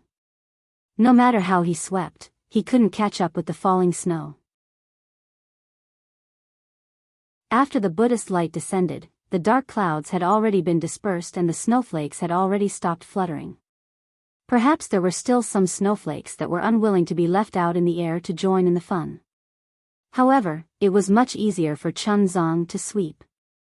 In just half a meal's time, Chun Zong had already cleaned the entire courtyard. After he gathered all the snow at the foot of the wall, he very naturally picked up the wooden cover of the water jar at the foot of the wall as if he wanted to drink some water. However, when he picked up the wooden cover, the water jar was empty. There wasn't a single drop of water. Chun Zong couldn't help but be stunned. At this moment, a bitter smile appeared on the face of Samantabhadra Bodhisattva.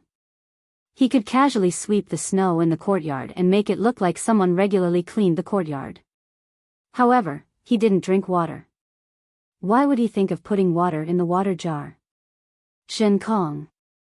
Chun Zong was only stunned for a moment before he raised his head and shouted, "Go and help this old man get some water. On such a snowy day, I'm afraid it's not convenient for him to get water." "Yes, master." Jin Kong didn't hesitate at all and immediately answered. At this moment, Samantabhadra Bodhisattva smiled and said, "The water of the mortal world can only quench the thirst of the stomach. How can the thirst of the Sarira be quenched?" Chun Zong smiled and said, "Buddha's words are naturally the rain of the Sarira. As long as one listens to Buddha's mantra at all times, the Sarira will naturally not be thirsty." Namu Maitreya.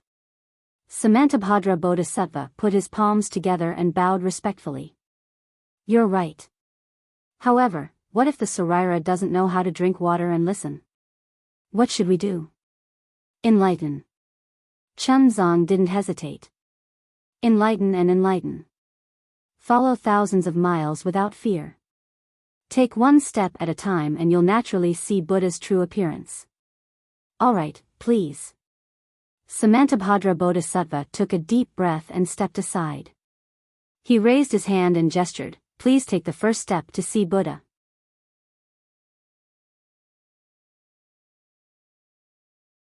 Chapter 4279.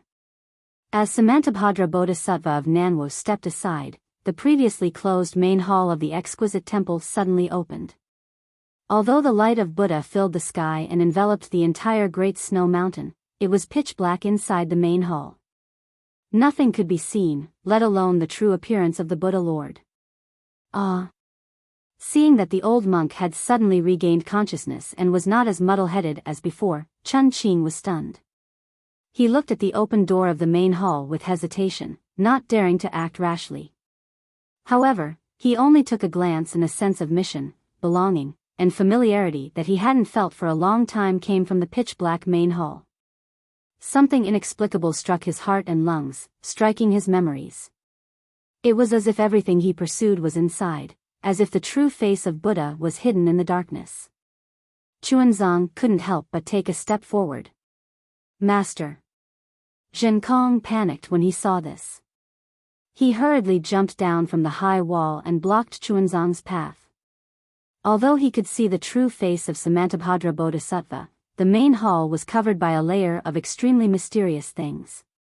His primary consciousness couldn't penetrate it, and his clear vision couldn't see it either. How could he let Chuanzang enter without worry? Even if it was Samantabhadra Bodhisattva who let Chuanzang in. Chuanzang stopped when he heard this. He looked at the old monk and then at Zhen Kong and asked, "What's wrong? Isn't it just a main hall? What's the danger?" Zhen Kong said solemnly, "Master, although it's a main hall, I'm still worried. With my ability, I can't see what's inside.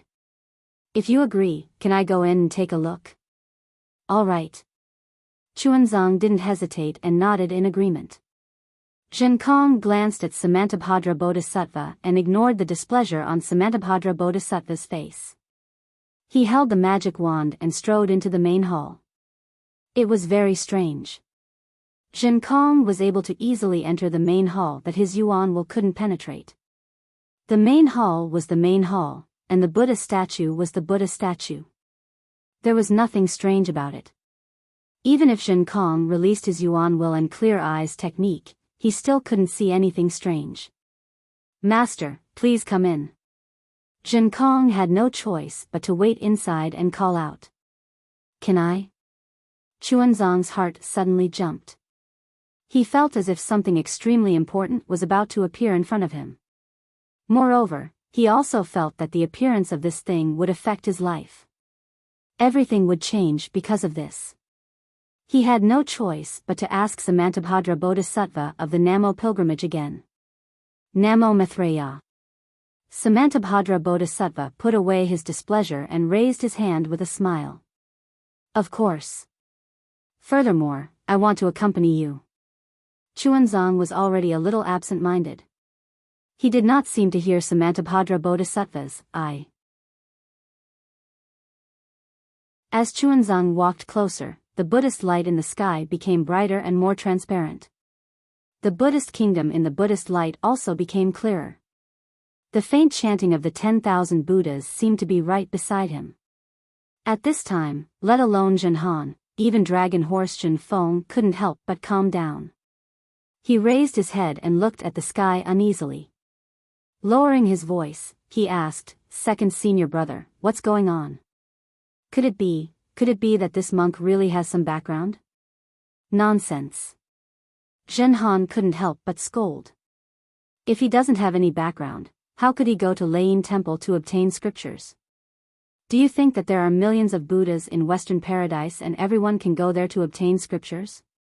Didn't you see many Buddhas and Bodhisattvas in Layin Temple? This monk might be one of the Bodhisattvas." "Damn it." Dragon Horse Zhen Feng muttered. "Then didn't I offend this monk? Offend the future Bodhisattva? Hee, so what if you offend him?" Zhen Han laughed. "As long as you don't get kicked out by him, as long as you reach Longevity Town." "Oh, it seems that we don't have to wait that long. As long as Master achieves enlightenment today, our Master and disciple status will be confirmed. If he wants to say anything or do anything, it won't be that easy." What can he do to me?" Dragon Horse Zhen Feng was a little scared.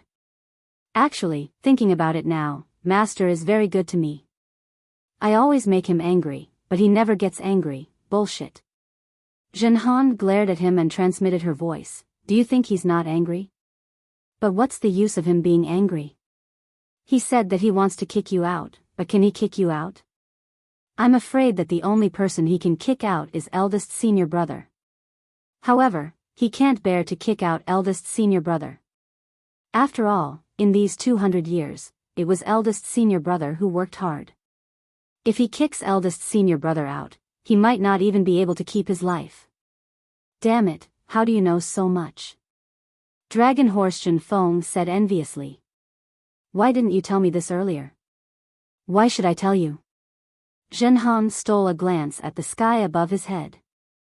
The gathered Buddha light seemed to have condensed into a huge Buddha statue. Between the lines of the Buddha statue, there was a river of faith flashing. He was even more shocked and replied absent-mindedly. "You're my second senior brother." Dragon Horse Jin Feng shouted anxiously. "If you don't tell me, who will?" Zhen Han became even more anxious and said, "Damn it, you don't want to live anymore? Why are you so loud? Aren't you afraid of being heard by others? Don't you know how to transmit sound?"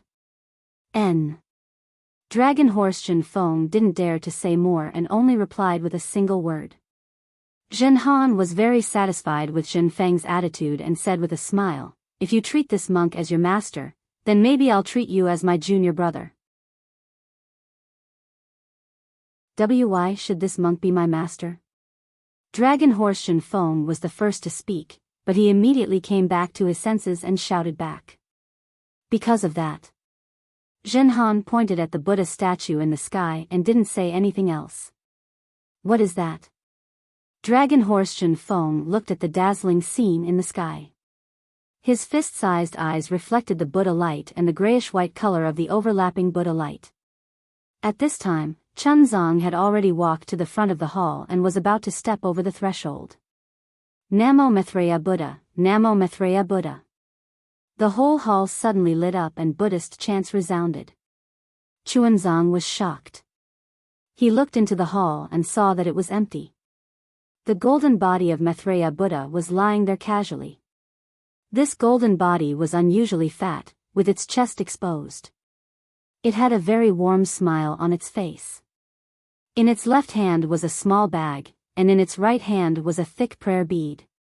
The Buddha's light was emitted from the golden body, but the sound of chanting came from the void. This Buddha light not only illuminated Jin Kong, who was standing at the side of the hall, but also illuminated the incense table and the two thick red candles on it. Namo Maitreya Buddha. Samantabhadra Bodhisattva of Namo Maitreya Buddha had already entered the hall and stood respectfully beside the incense table. As he chanted, he lit up the red candles. At the same time, incense appeared on the fist-sized incense burner in the middle of the red candles. As the red bricks were lit, the incense also burned. Samantabhadra Bodhisattva of Namo Maitreya Buddha? Chunzong was shocked and hurriedly stepped into the hall. "Why is Bodhisattva here? Forgive this disciple's poor eyesight, Bodhisattva, please forgive this disciple." As he spoke, Chunzong hurriedly bowed. Samantabhadra Bodhisattva of Namo Maitreya Buddha didn't dare to let Chunzong bow. He hurriedly put his palms together and Chunzong immediately couldn't bow. He rushed to say, "Disciple Samantabhadra has come to the Western Paradise to welcome Namo Maitreya Buddha's return." "What? Namo Maitreya Buddha?" Chunzong was stunned and said in surprise, "Bodhisattva isn't joking with disciple, right? Disciple is the reincarnation of Namo Maitreya Buddha?" "That's right. Buddha Lord is naturally the reincarnation of Namo Maitreya Buddha in this life." Samantabhadra Bodhisattva of Namo Maitreya Buddha nodded and said, "Disciple spent 2 rounds of the golden body and sacrificed 1,000,000 merit points to know that Buddha Lord had come to the Western Paradise in this life. Disciple then spent hundreds of years to find the Tantra of Xilinglong Temple in the Great Snow Mountain. At the same time, Buddha Lord used his physical body to make a great wish that mortals couldn't fulfill. He did a good deed of seeking scriptures in the Western Paradise. Buddha Lord, look at the Great Snow Mountain now. The Buddha light is shining and the faith is like a river. It has become the center of attention of the entire Western Paradise. Even Mahavairakana world-honored Buddha and Dipankara world-honored Buddha can't send their Buddha thoughts here. If Buddha Lord isn't Namo Maitreya Buddha, then who is?" As Samantabhadra Bodhisattva of Namo Maitreya Buddha's words, the entire hall suddenly disappeared. The strange phenomenon in the sky fell into Chunzang's eyes. Chunzong couldn't help but put his palms together and said, "Namo Amitabha." Disciple always felt that this hall was so familiar. So that's how it is. As Chunzong said that, he looked at the golden body of Namo Maitreya Buddha in the hall again. A true sense of familiarity rose from the bottom of his heart. He couldn't help but smile. As he smiled, the entire hall immediately surged with Buddhist lotuses and heavenly flowers fell from the sky. Countless fairies appeared in the void and chanted the Buddha Lord's hymns. However, that was all. After the grand scene, there were no other strange phenomena. Even the Buddha light above his head was still slowly gathering and didn't really fall. Chunzong didn't understand. He turned to look at Samantabhadra Bodhisattva of Namo Maitreya Buddha. Samantabhadra Bodhisattva of Namo Maitreya Buddha was also a little embarrassed. He put his palms together and said, "Buddha Lord, please wait a moment." At this time, the mud wall of the hall had disappeared. Samantabhadra Bodhisattva of Namo Maitreya Buddha could easily see the situation in the left and right side halls. He scanned with his Buddha consciousness and was shocked. At this moment, a soft cracking sound rang out. Samantabhadra Bodhisattva of Namo Maitreya Buddha was stunned. He turned to look at the source of the sound and saw that the golden body of Namo Maitreya Buddha had strangely cracked open like a centipede. Boom! Samantabhadra Bodhisattva of Namo Maitreya Buddha's mind went blank. The cracking sound was like thunder in his ears. He muttered in disbelief, "The Buddha position has changed hands? No. Impossible."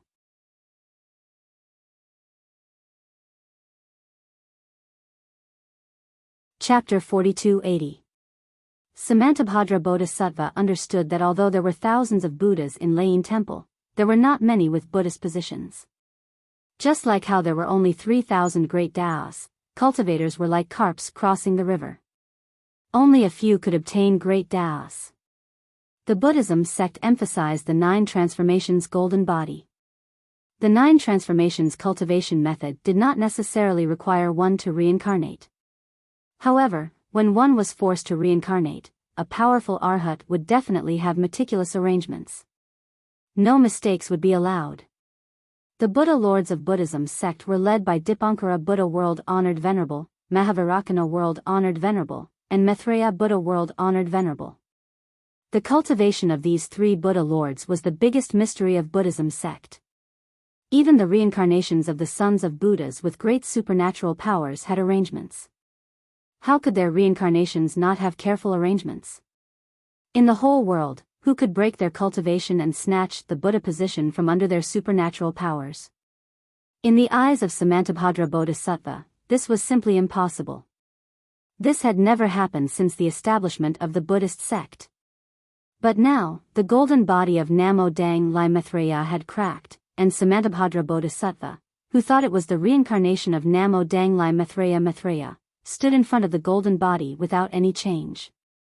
Wasn't this the usual Buddha position change? Samantabhadra Bodhisattva of Namo's subcontinent was extremely surprised. A Buddhist position change? Chuanzong was also shocked when he heard Samantabhadra Bodhisattva's words. He seemed to have thought of something and his face turned pale. A Buddhist position change? Zhen Kong, on the other hand, watched all of this with great interest as he laughed inwardly. Interesting, interesting. Boom. Just as Samantabhadra Bodhisattva and Chuanzong's expressions changed, a loud beast roar came from the sky. Zhen Kong was stunned. When he raised his head to look, he saw a flood of 5-colored starlight charging towards him from the Buddhist light that filled the sky. The Buddhist light that had completely covered the snowy mountain was instantly torn apart by the starlight. Once the crack appeared, the starlight immediately turned into a halo and rushed in all directions. Behind the starlight, the overlapping dark clouds were like huge mountains piled up together. They pushed over from the sky and covered the sky above the great snow mountain in the blink of an eye. From the dark clouds, a vast vital thought was like a cold stone. It brushed past the space and produced a clanging sound as it fell toward the exquisite temple. A great demon? Samantabhadra Bodhisattva was shocked and he saw the vital thought. He shouted, "Strange things happen every year. Why are there so many of them this year? Can a mere great demon disperse the Buddhist light of my Namo Maitreya Buddha? How can a great demon disperse the Buddhist light that even Vairocana Buddha revered one not touch?" Roar. Before Samantabhadra Bodhisattva could do anything, the six-tusked white elephant that was originally hidden in the void roared and revealed itself. The white elephant was surrounded by Buddhist light, and layers of golden swastika runes appeared on the elephant's body. The white elephant first opened its mouth and shot out Buddhist light mixed with specks of golden light. It shot toward the dark clouds like a fountain. Then, the white elephant waved its long trunk and landed on the dark clouds where the vital thought swept out. Buzz buzz. When the white elephant's trunk landed in the air, it immediately turned into a white python-like Dharma image. Not only did it seal the space within dozens of miles, but the space also exploded under the heavy pressure. Tiny spatial cracks faintly appeared. Boom. The Buddhist light and golden light first collided with the dark clouds. The dark clouds were as solid as a mountain. Amidst a loud boom, the Buddhist light and golden light only created huge cracks in the dark clouds. They could not penetrate it at all. At this moment, the white elephant's trunk collided with the vital thought again. Clang. Unexpectedly, there was a metallic sound. Multicolored light and shadow suddenly appeared. Even though the ice-cold primordial intent was defeated, the white elephant's tusks were also sent flying. There were traces of blood on the tusks that were lacerated and lacerated. Roar. Damn it. At this moment, Jin Kong had already flown out with a demonic staff in his hand. He roared and pounced forward. The flames around his body seemed to want to burn the sky. Second senior brother. In the corner of the exquisite temple, Dragon Horse Jin Feng saw the scene in the sky and his legs trembled. Seeing Jin Kong jump into the air, he couldn't help but exclaim, "Is senior brother crazy? The one who came is not an ordinary demon. He has not even shown himself and has already defeated Samantabhadra Bodhisattva's white elephant. No matter how powerful senior brother is, he can't be a match for him. If he goes up, if he doesn't go up, he will be courting death for nothing." "Humph, what do you know?" Zhen Han smiled coldly. "Shaoling Long Temple still has Samantabhadra Bodhisattva of Namo. With him here, even if a great demon saint comes, what can he do?"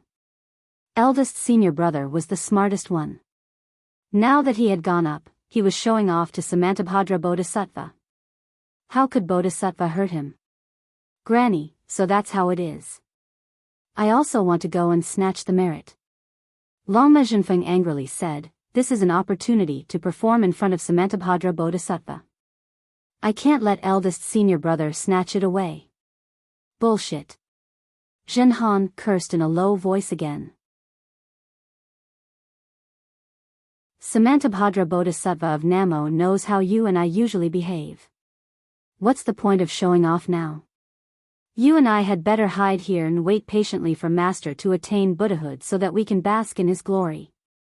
Jin Kong naturally wasn't as despicable as Jin Han thought. He just didn't want to put Xuanzang in danger.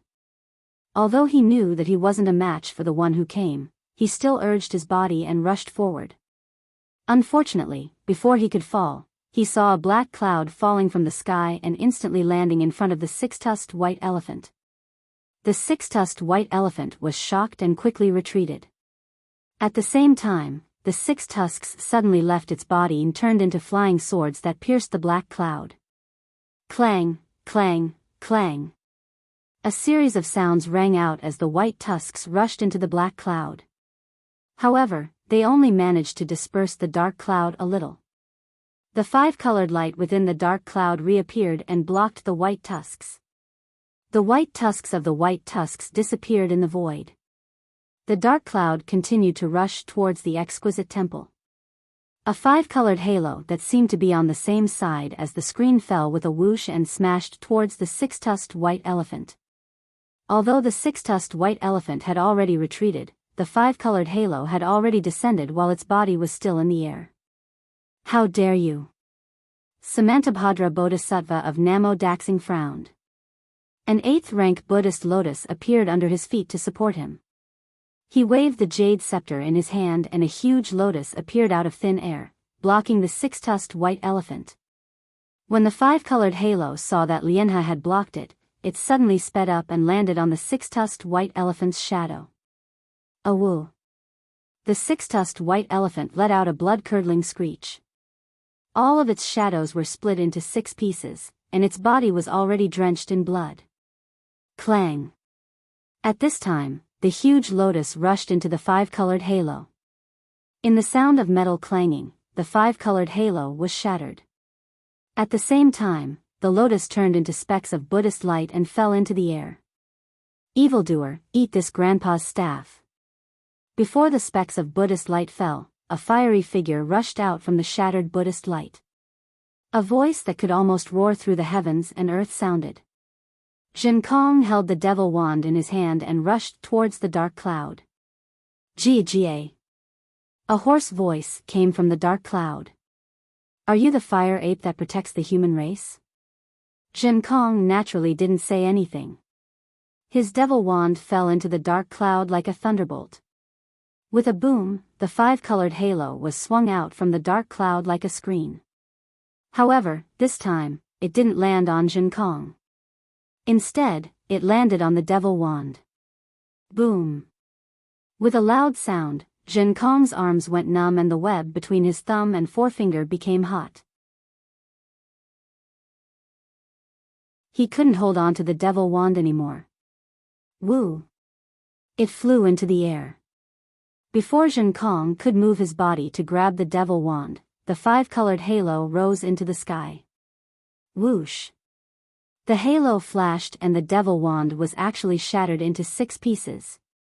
Damn it, damn it, damn it! When Jin Kong saw that the magic wand was destroyed, his eyes immediately turned blood red.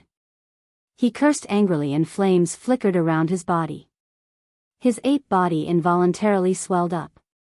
In just a short moment, a 300-meter-tall fire ape appeared in the air. Damn it, this fire ape is indeed powerful. Lama Jinfeng was somewhat flabbergasted. Previously, he only had the strength of a 4th-grade elemental energy. Now, I'm afraid that he has reached the 5th grade. So what if he's at the 5th grade? Jin Han understood and rejoiced in Jin Kong's misfortune. The 6-tusked white elephant has the strength of a 6th-grade elemental energy. Even the 6-tusked white elephant was defeated. How could this monkey be a match for it? If Samantabhadra Bodhisattva wasn't here, today would be the day of his death. Indeed, just as Jin Han said, the moment the fire ape's avatar appeared, a voice came from the black cloud. Is this the famous fire ape's avatar? Did my great-grandson die under this Dharmakaya? What a joke. How could such a small trick hurt my good grandson? As the voice spoke, a 5-colored light rushed out from the black cloud. However, this time, the light turned into a wave and fell from the sky. Swish. Under the light, Jin Kong didn't dodge at all. Not only were the flames around his body extinguished, his body was also riddled with holes and rapidly returned to its original form. Damn it. Jin Kong seemed to rather die than submit. He forcefully struggled and opened his mouth, wanting to spit out the demon core. Enough. A sneer came from the black cloud. You dare to make a fool of yourself in front of me with your insignificant methods?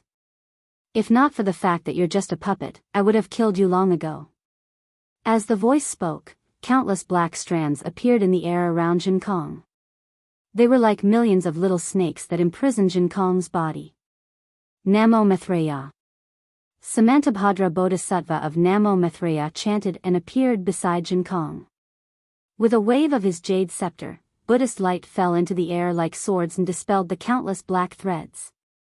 Then, the Buddhist light swept Jin Kong away. However, at this moment, another wild laughter came from the black cloud. Samantabhadra Bodhisattva, you've been tricked.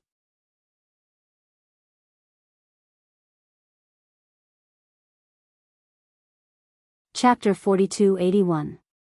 Following his words, the space within a few hundred miles began to vibrate. The 5-colored starlight that had previously filled the sky fell from the sky.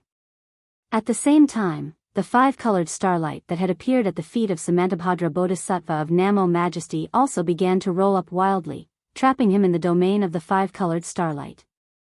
Sensing the power of the five-colored starlight, Samantabhadra Bodhisattva seemed to have thought of something. He frowned and slapped the top of his head. Boom! The Buddhist light gushed out and turned into tens of thousands of lotuses to protect him and Jin Kong. At the same time, the 8th-grade Buddhist lotus under his feet also overflowed with Buddhist light. It suddenly expanded and protected him. Countless golden runes surged around his body. Amidst the chanting of thousands of Buddhas, the golden body of the Buddha appeared. What's the use of this golden body of the Buddha? Break. Inside the dark clouds, there was still no sign of the demon's true form. However, with a low roar, the five-colored starlight that filled the sky broke through the air. The lotuses were smashed into pieces by the five-colored starlight. The space that was enveloped by the Buddha's light began to collapse.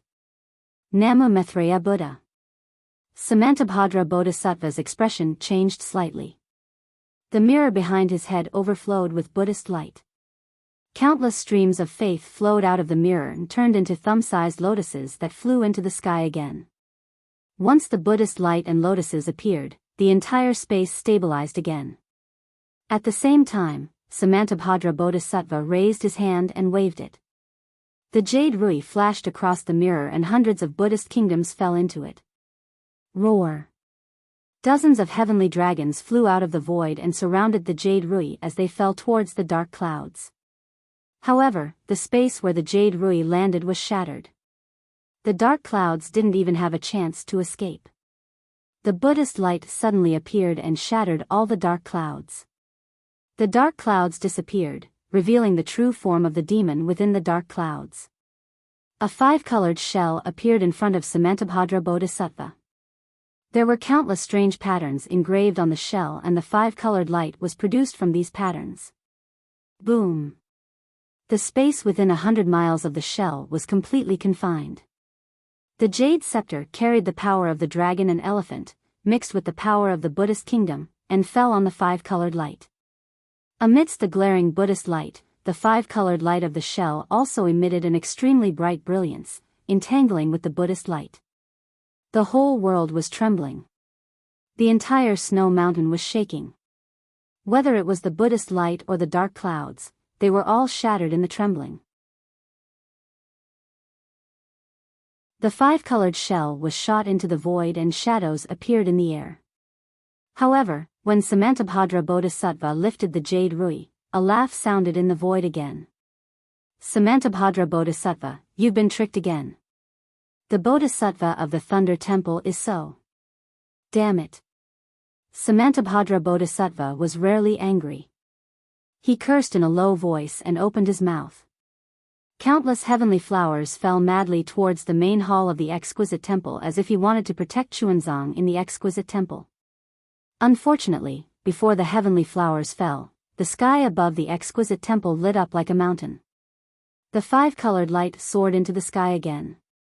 The shell that was shot into the void had unknowingly moved to the top of the exquisite temple. The opened shell covered the entire main hall. The heavenly flowers fell on the five-colored light and turned into Buddhist light. Master! Jinfeng and Jinhan shouted and rushed out at the right time to the main hall. Unfortunately, before they could get close, they were pushed back by the five-colored light.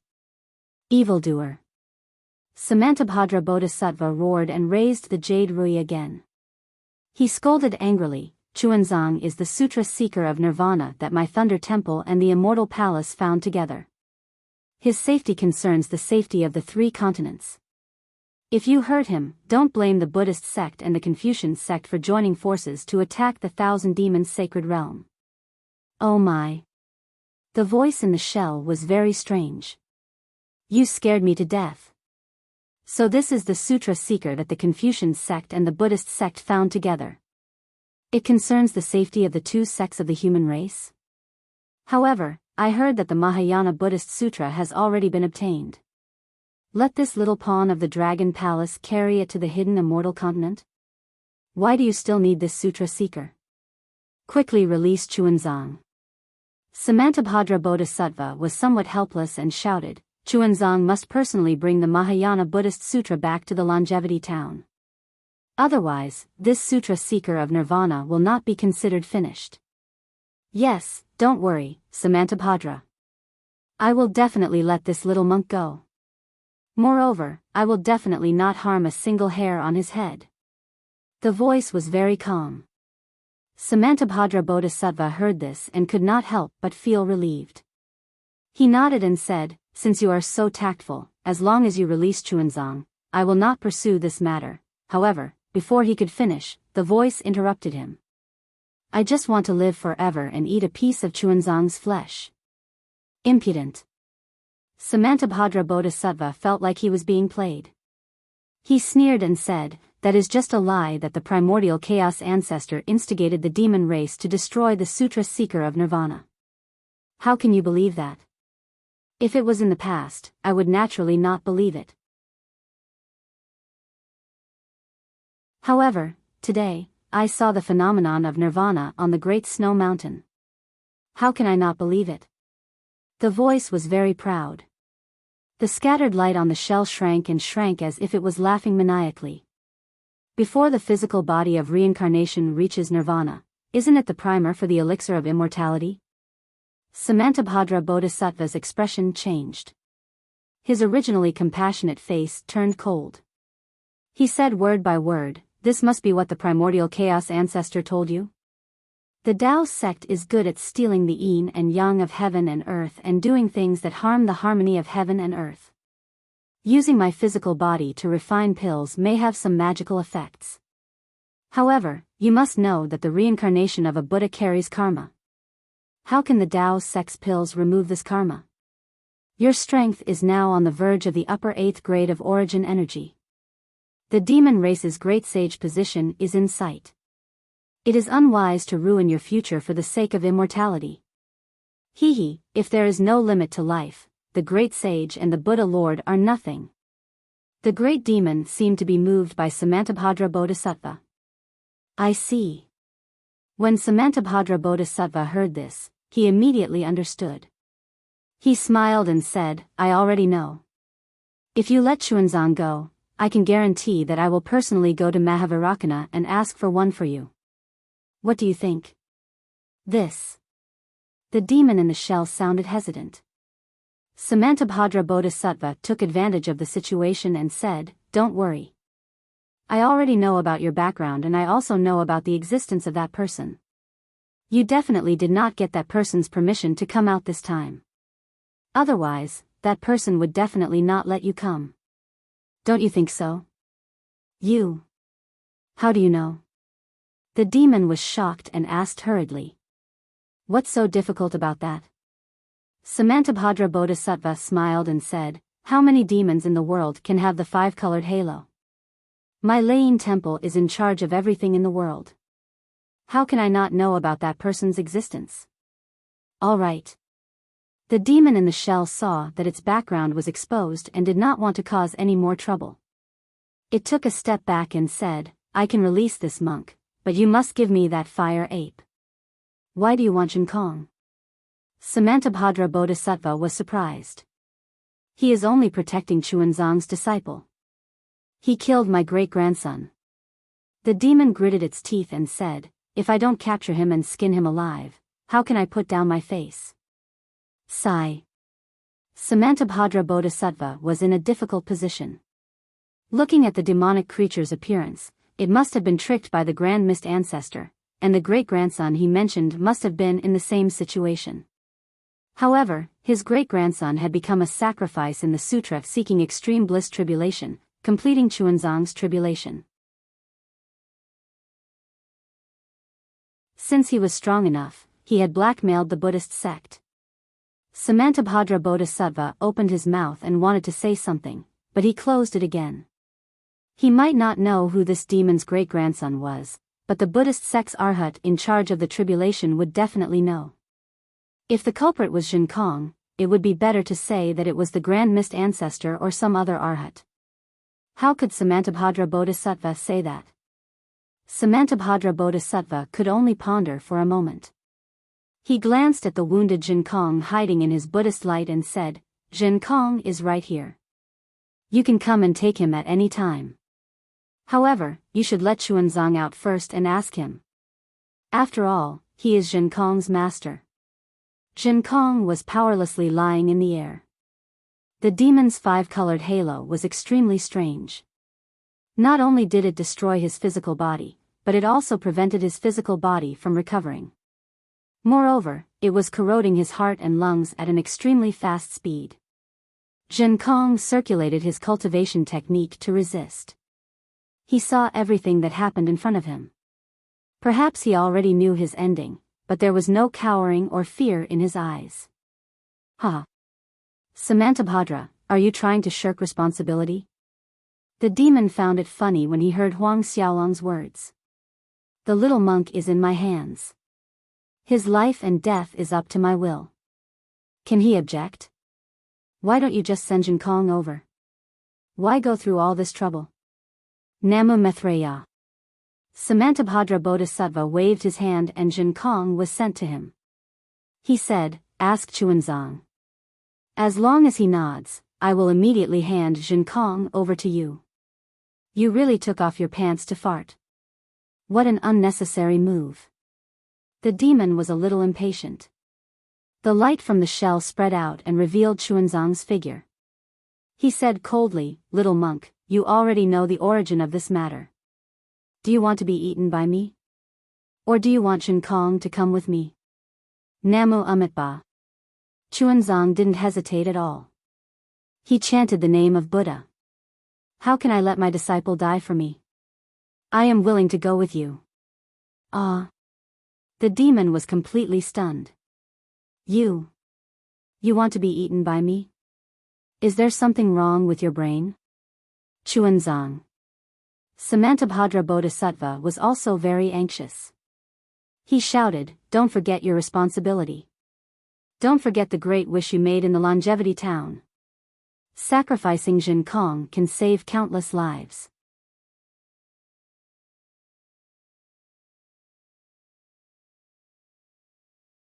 Chapter 4282. Xuanzang took a deep breath and looked at Jin Kong. Yes, I remember my great wish.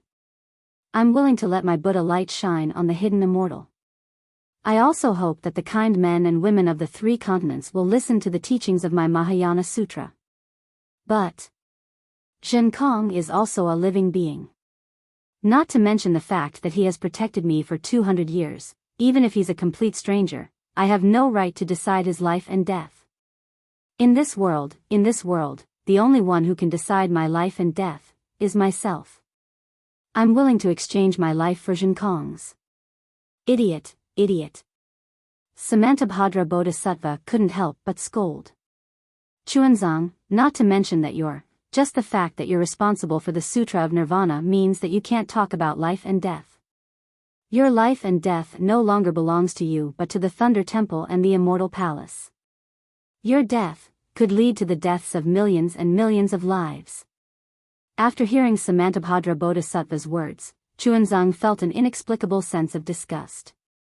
He was extremely disgusted by this act of sacrificing oneself for the greater good. Moreover, he seemed to have heard some other meaning from the words. However, he didn't show it. Instead, he put his palms together and said, Namo Amitabha. I've already obtained the Mahayana Sutra from the Thunder Temple. After I go, I only need Jin Kong, Jin Han, and Jin Feng to deliver the sutra to the immortal town. Compared to the sutra, my life and death is no longer important. No, you must deliver the sutra to the immortal town's River Tide Temple. Why must I deliver it personally? Xuanzang asked in surprise. Samantabhadra Bodhisattva clenched his teeth and said patiently, there's no need to talk about this now. If you don't make a decision, then I'll help you. Samantabhadra Bodhisattva was just about to speak when a five-colored halo appeared around his body. His hand lightened as Jin Kong disappeared into thin air. The monster's voice sounded triumphant again. Since it's so difficult, why don't you just let me take them all? How dare you? Samantabhadra Bodhisattva was shocked and waved the jade rui again, rumble. At this moment, there was another thunderous sound in the sky above the great snow mountain. The black and white color that was previously hidden behind the light of Buddha and later covered by the demonic creature's 5-colored halos and dark demonic clouds suddenly shone brightly. Moreover, thick lightning threads that were even more vigorous than horned dragons surged out from these black and white patterns. Lightning energy that exceeded everyone's understanding seeped out from these lightning threads and frantically covered the 10,000-mile radius of the Great Snow Mountain. What was special was that when these thunder threads appeared, the power of thunder within hundreds of thousands of miles was stimulated. Layers of the power of heaven and earth turned into thunder and lightning, gathering towards the Great Snow Mountain. It was as if thousands of thunders were converging. The entire sky, with the Great Snow Mountain as the center, formed layers of huge thunder vortexes, rolling one after another, as if they were rippling all over the sky. Not only that, but as soon as these thunder lights formed, a cryptic, heavy, cold, vast, and unparalleled will of heaven and earth flowed out from the cracks of the thunder lights, instantly covering hundreds of thousands of miles. The phenomenon of the Great Snow Mountain had long attracted the attention of the supreme beings of the 3 continents. Every being released their consciousness to investigate and pay attention to the development of the situation. Previously, the signs of Nanwa Maitreya Buddha attaining enlightenment had completely blocked these consciousnesses, and the strange appearance of the demonic creatures had allowed these consciousnesses to enter the Great Snow Mountain. At this moment, the appearance of thousands of thunders instantly crushed these consciousnesses, and all the supreme beings hurriedly tried to withdraw their consciousnesses. Unfortunately, the will of heaven and earth didn't give them any chance at all. The will of heaven and earth covered hundreds of thousands of miles and completely strangled these consciousnesses, leaving no trace at all. Not to mention the Thunder Temple, Immortal Palace, Great Sage Temple, and the other supreme beings, who were all shocked. Even Nanwa Maitreya Samantabhadra and the unknown great demon at the center of the thunder lights were incomparably shocked. This was because when the power of thunder appeared, the entire Great Snow Mountain was imprisoned by the thunder lights. Everyone felt as if they were submerged in incomparably heavy water, and they couldn't even breathe. Zhen Kong's figure had already been revealed. He had been captured by a 5-colored halo on the great shell demon's body, and the 5-colored halo had turned into a hand and was tightly gripping Zhen Kong's neck. The pitiful Zhen Kong was holding onto the halo with both hands, and he seemed to be desperately struggling. As for Chunzong, he had also appeared from the 5-colored halo. At this moment, his hands were twisted behind his back, and his entire body was entangled by several rays of light, making him look very miserable. However, no one cared about the miserable state of the two of them at this moment, and they all raised their eyes to look at the center of the thunder lights in the sky. At the center of the thunder lights, the great demon's 5-colored halo had already collapsed, and the mountain-like black clouds had been swept away. However, the Buddhist light that had previously filled the Great Snow Mountain didn't dissipate at all. Moreover, the Buddha light that had almost collapsed from the impact of the 5-colored halo actually became more solid. Nanwa Maitreya Samantabhadra didn't know what had happened, but when he saw the Buddha statue become more solid, his heart calmed down. Buzz buzz. Nanwa Maitreya Samantabhadra's heart had just calmed down when he saw that in the space sealed by the thunder lights, endless movements appeared around the Buddha statue. The heaven and earth within 1,000 miles shook, and the wind and clouds changed colors. Endless power of faith was born from the void, and poured down on the Buddha statue like a waterfall. The vast power of faith fell into the mirror behind the Buddha statue, and the light on the mirror became more and more resplendent, as if a scorching sun was gradually being born. Under the scorching sun, the Buddha statue became more and more plump, and it gradually became taller and bigger, and gradually filled the entire center of the thunder lights. Nanwa Maitreya Buddha has attained fruition? Nanwa Maitreya Samantabhadra was stunned again. He really didn't understand. He had thought that Xuanzang was Nanwa Maitreya's present reincarnation body, and that he would attain fruition today. However, when Xuanzang entered the main hall, other than the phenomenon of fruition on the surface, there was no substantial movement at all. Now, when Nanwa Maitreya Samantabhadra gave up on this idea, the phenomenon of Nanwa Maitreya Buddha's fruition appeared again. However, When he saw that the phenomenon of fruition stopped in the sky and didn't fall, and Xuanzang was still in the hands of the great demon with an unpredictable background, Nanwa Maitreya Samantabhadra understood that Xuanzang was definitely not the Buddha who had attained fruition. Nanwa Maitreya Buddha's throne has changed hands. This is a major event that has never happened since the creation of the world. I don't know which powerful Buddha Lord took the throne from Namo Maitreya. Samantabhadra Bodhisattva of Namo Maitreya had already understood the outcome. He pondered with mixed feelings, this is the greatest secret of the Buddhism sect. I'm lucky enough to see it. Whether it's a blessing or a misfortune, it's all up to me. Boom. Just as Nanwa Maitreya Samantabhadra's thoughts raced, the sun-like light suddenly produced a 1,000-mile-thick pillar of Buddha's light. This pillar of light soared into the sky, carrying the power of faith from 100,000 miles up in the sky, and rushed straight into the center of the thunder lights. Like a giant invisible pillar inserted into a pool of water, the center of the thunder lights stirred up a 1,000-mile-wide pitch-black vortex that pierced straight into the void. At the same time, the ghostly green light that had appeared first, but had now been forgotten by everyone, stuck close to the edge of the vortex and went deep into it. Woo woo woo. A mysterious sound that sounded like the cries of gods and ghosts was heard in the void. Wherever the ghostly green light flashed, the black and white in the thunder lights immediately intertwined and turned into a grayish-white color. This grayish-white color was as still as marble at first, but then it condensed into the green light and began to swirl wildly. A huge transmission channel finally took shape in Nanwa Maitreya Samantabhadra's shock. Buzz. The space thousands of miles above the sky rumbled because of the appearance of this space channel. The entire space was distorted by the pressure. All the light and shadows, whether they were Buddha's light, thunder lights, or clouds, were elongated.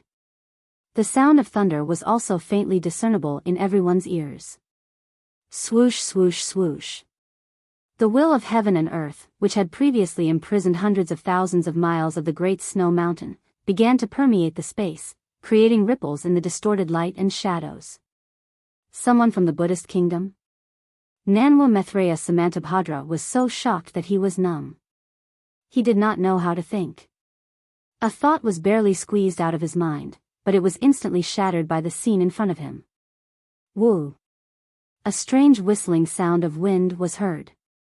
It was extremely long. Then, countless crazy waves of energy were emitted from the teleportation channel. These waves of energy carried with them the power to destroy the heavens and the earth. However, as soon as these ripples appeared, they were immediately destroyed by the will of heaven and earth that permeated through the space channel. Rumble. Tens of thousands of thunderbolts in the space gathered toward the space channel. In the blink of an eye, all the thunderbolts had gathered into a huge ball. As soon as this ball of thunderbolts was formed, the transmission channel that pierced straight into the void began to shrink and collapse. The green, gray, and Buddha's light instantly reversed. Boom! A huge rumble sounded again, and the entire sky was silent. All the colors faded, and a golden Buddha statue that was tens of thousands of feet tall appeared in the ball of thunderbolts like a dazzling stream of light. Nanwa Maitreya Buddha. Although he could not see what the golden Buddha statue looked like in the thunderbolts, Nanwa Maitreya Samantabhadra still chanted Buddha's name with a smile on his face. It seemed that he had made a decision at this moment. Boom! The silence only lasted for a few breaths. Then, tens of thousands of thunderbolts surged. All the thunderbolts converged, and like a myriad of streams returning to their origin, they fell into a tall and thin figure behind the golden Buddha statue. Amidst the thunderbolts, a slightly excited and surprised voice rang out. Damn it, that was so close. I didn't expect that this transmission channel would not be enough to reach the Great Snow Mountain. If not for the Great Master's power of faith on the Great Snow Mountain, and the fact that this power of faith can ignore space and time, even if I left a divine will mark here, I'm afraid that I wouldn't have been able to be transmitted here so easily.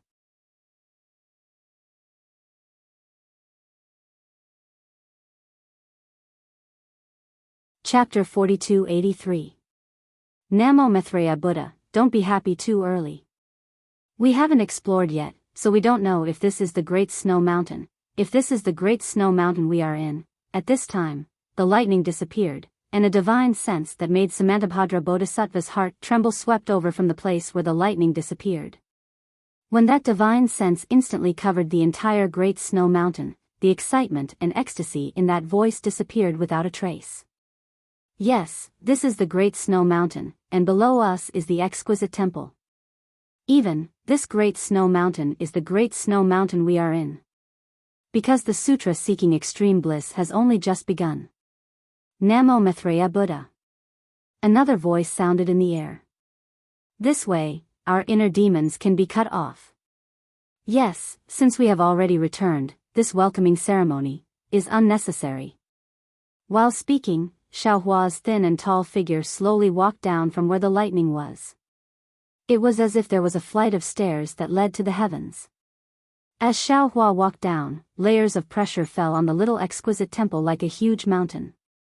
When Xiaohua's voice fell, Xiaohua raised his hand and waved. A huge palm appeared, and all the fluctuations and strange lights fell into his palm. However, it was only a moment before the omnipresent will of the world fell again.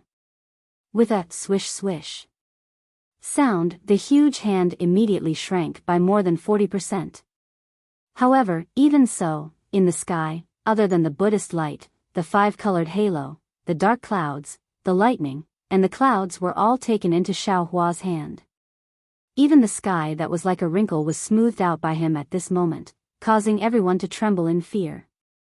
As soon as the anomaly disappeared, a strange phenomenon occurred around the golden Buddha statue once again. Rumble. The Buddha's light that was previously covered by the lightning shone brightly again. The river of faith that was originally like a gurgling stream was now like a monstrous torrent that gushed out from various cracks in the void and fell into the light of the Buddha's light that had already solidified. Namo Maitreya Buddha, Namo Maitreya Buddha. Wherever the river of faith went, millions of Buddhist kingdoms were born. Endless heavenly flowers covered 100,000 miles of space, and a strange fragrance filled the air. Thousands of heavenly dragons and fairies began to appear. The sound of wooden fish and the chanting of 10,000 Buddhas sounded like the sounds of nature. An indescribable benevolence was emitted from the forehead of the Buddha statue. Moreover, the Buddha statue slowly fell, and its target was the golden Buddha statue that Xiaohua had just left. Namo Maitreya Buddha. At this point, Samantabhadra no longer had any doubts. As long as the Buddhist light condensed from the power of faith fell into the golden Buddha statue, the Buddha Lord from the Buddhist kingdom would definitely attain Namo Maitreya Buddha's fruit. However, what surprised Samantabhadra was that although the Buddhist light of the golden Buddha statue hadn't dissipated and he still couldn't see the Buddha Lord's appearance clearly, after the golden Buddha statue slowly returned to normal, it raised its hands slightly and an 8th-rank Buddhist lotus appeared, wanting to block the descending golden Buddha statue. How is this possible? Doesn't the Buddha Lord want to attain fruit? Samantabhadra was dumbfounded. However, the Buddhist lotus didn't seem to be enough to block the Buddha statue that had attained fruit.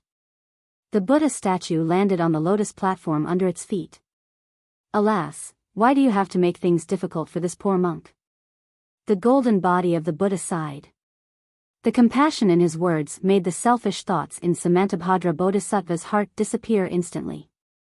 Then, the golden body of the Buddha waved his hand, and a 7-colored light flashed. A Buddhist instrument fell on top of his head, blocking the Buddha statue that had attained fruition. How is this possible? Which Buddhist weapon can? The wonderful tree of 7 treasures? Samantabhadra Bodhisattva was completely dumbfounded. Why is this Buddhist treasure here? Namo Maitreya Buddha, I understand now.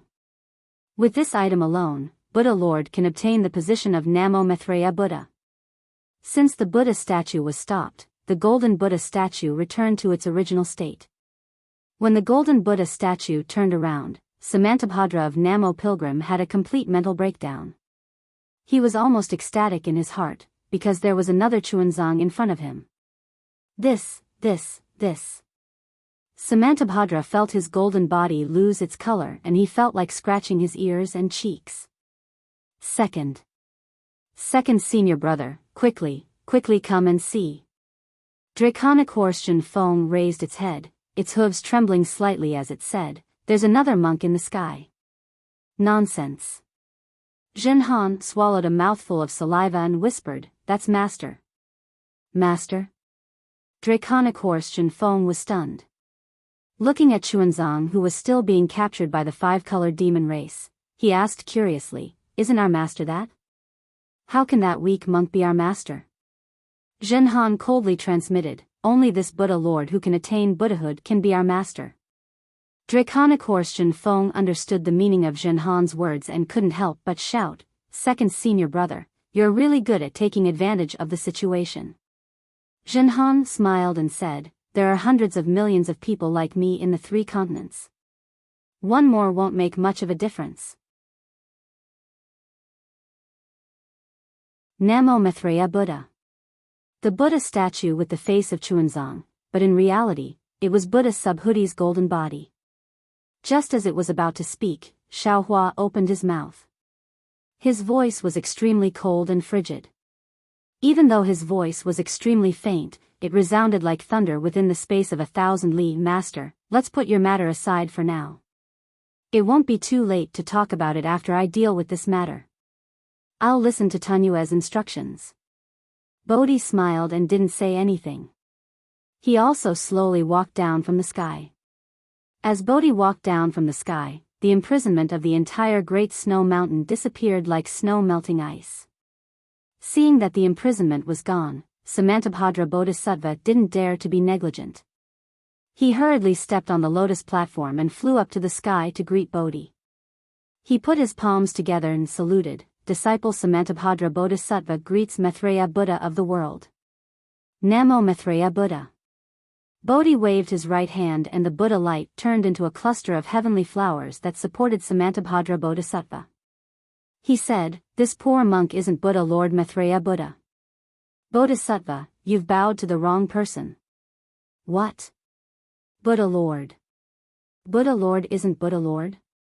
Samantabhadra Bodhisattva was even more surprised. He looked at the Buddha fruit above his head that was blocked by the wonderful tree of 7 treasures and almost blurted out, "You've taken the Buddha position and you still say you're not Buddha Lord?" Xiaohua walked to the sky above the Shaoling Long Temple. His eyes swept across the temple that had not changed much. The scene of him meeting the old monk here that day quickly flashed past his eyes, and then his eyes fell on Xuanzang, who was captured by the monster. He already understood that today was the day when Zhang Luer passed by the Great Snow Mountain and obtained the gold leaf of the exquisite Palm Leaf Sutra from the Shaoling Long Temple. But long before this moment, he had already taken away the gold leaf. Today, Zhang Luer was destined not to get the gold leaf, destined not to achieve fruition. Fortunately, he had rushed back in time. The sutra seeking nirvana had just begun, and Zhang Luer was only passing by the Great Snow Mountain. As long as his Buddha avatar returned the exquisite Leaf Sutra and the ancient Kali he had obtained from the primitive continent to Zhang Luer would be able to achieve perfect fruition as a Xuanzang. When Xiaohua's eyes moved from the colorful brilliance in Yuan Tongtian's body to the light strands on Xuanzang's body and then to the shell monster, he laughed angrily and said, "Who are you? How dare you disturb the sutra seeking in paradise?" It doesn't matter who I am. What matters is, who's behind me." Seeing Xiaohua's divine sense, the monster naturally knew that he was no match for him. He simply said straightforwardly, "My ancestor is the master of the colorful sea in the 1,000 demons' sacred realm. If you know what's good for you, don't ask any more. Before you came, I had already discussed with Samantabhadra. Since the little monk is the Buddha of the sutra seeking in paradise, I won't make things difficult for him. This fire ape is the culprit who killed my great-grandson. I can't let him go. Otherwise, my ancestor's face will be ruined. If my ancestor gets angry and attacks the Thunder Temple, I'm afraid none of us will have an easy time." Ha ha ha. Xiaohua laughed so hard that he was rocking back and forth.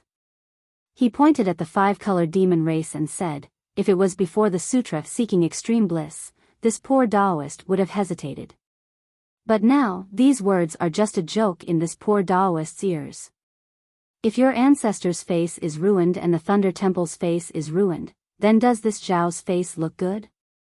This Zhao? The monster was stunned. As if he thought of something, he suddenly said in a low voice, you're Xiao Hua.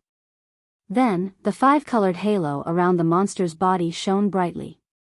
He quickly pounced on Xuanzang, as if he wanted to cut off all means of retreat. Humph. When Xiao Hua saw that this demonic being actually knew his name, he thought that it was an old acquaintance. However, when he saw the demonic being's actions, he knew that it was definitely an enemy. He coldly snorted, and with a shake of his divine sense, the demonic being's surroundings were imprisoned. The five-colored halo of light was like a giant hand that was suspended in midair. Woo! Xiao Hua raised his hand and grabbed. Xuanzang rose into the air. The five-colored golden light that even Samantabhadra Bodhisattva couldn't do anything to turned into a ball of light and fell into his hand. When Xuanzang landed beside him, he looked at the wind and frost between Zhang Luer's eyebrows. His heart was slightly sour. He said warmly, stay by my side. Yes. Xiao Hua's gaze was so gentle that it directly shone into Xuanzang's heart. A kind of indescribable warmth fell into Xuanzang's heart. This feeling was 10,000 times stronger than when he met Vairocana Buddha at Lane Temple. The concern in Xiao Hua's tone was the kind of natural concern of a senior. It was a kind of pure affection in the world, making Xuanzang unable to have any doubts. When Xuanzang agreed, he saw a slight smile on Xiao Hua's lips. Xuanzang's heart was greatly shaken. His eyes suddenly became moist. A long, long time ago, in the childhood memories that he had to frantically search for at night, Xiao Hua's familiar appearance faintly emerged. This familiarity made him feel incomparably safe.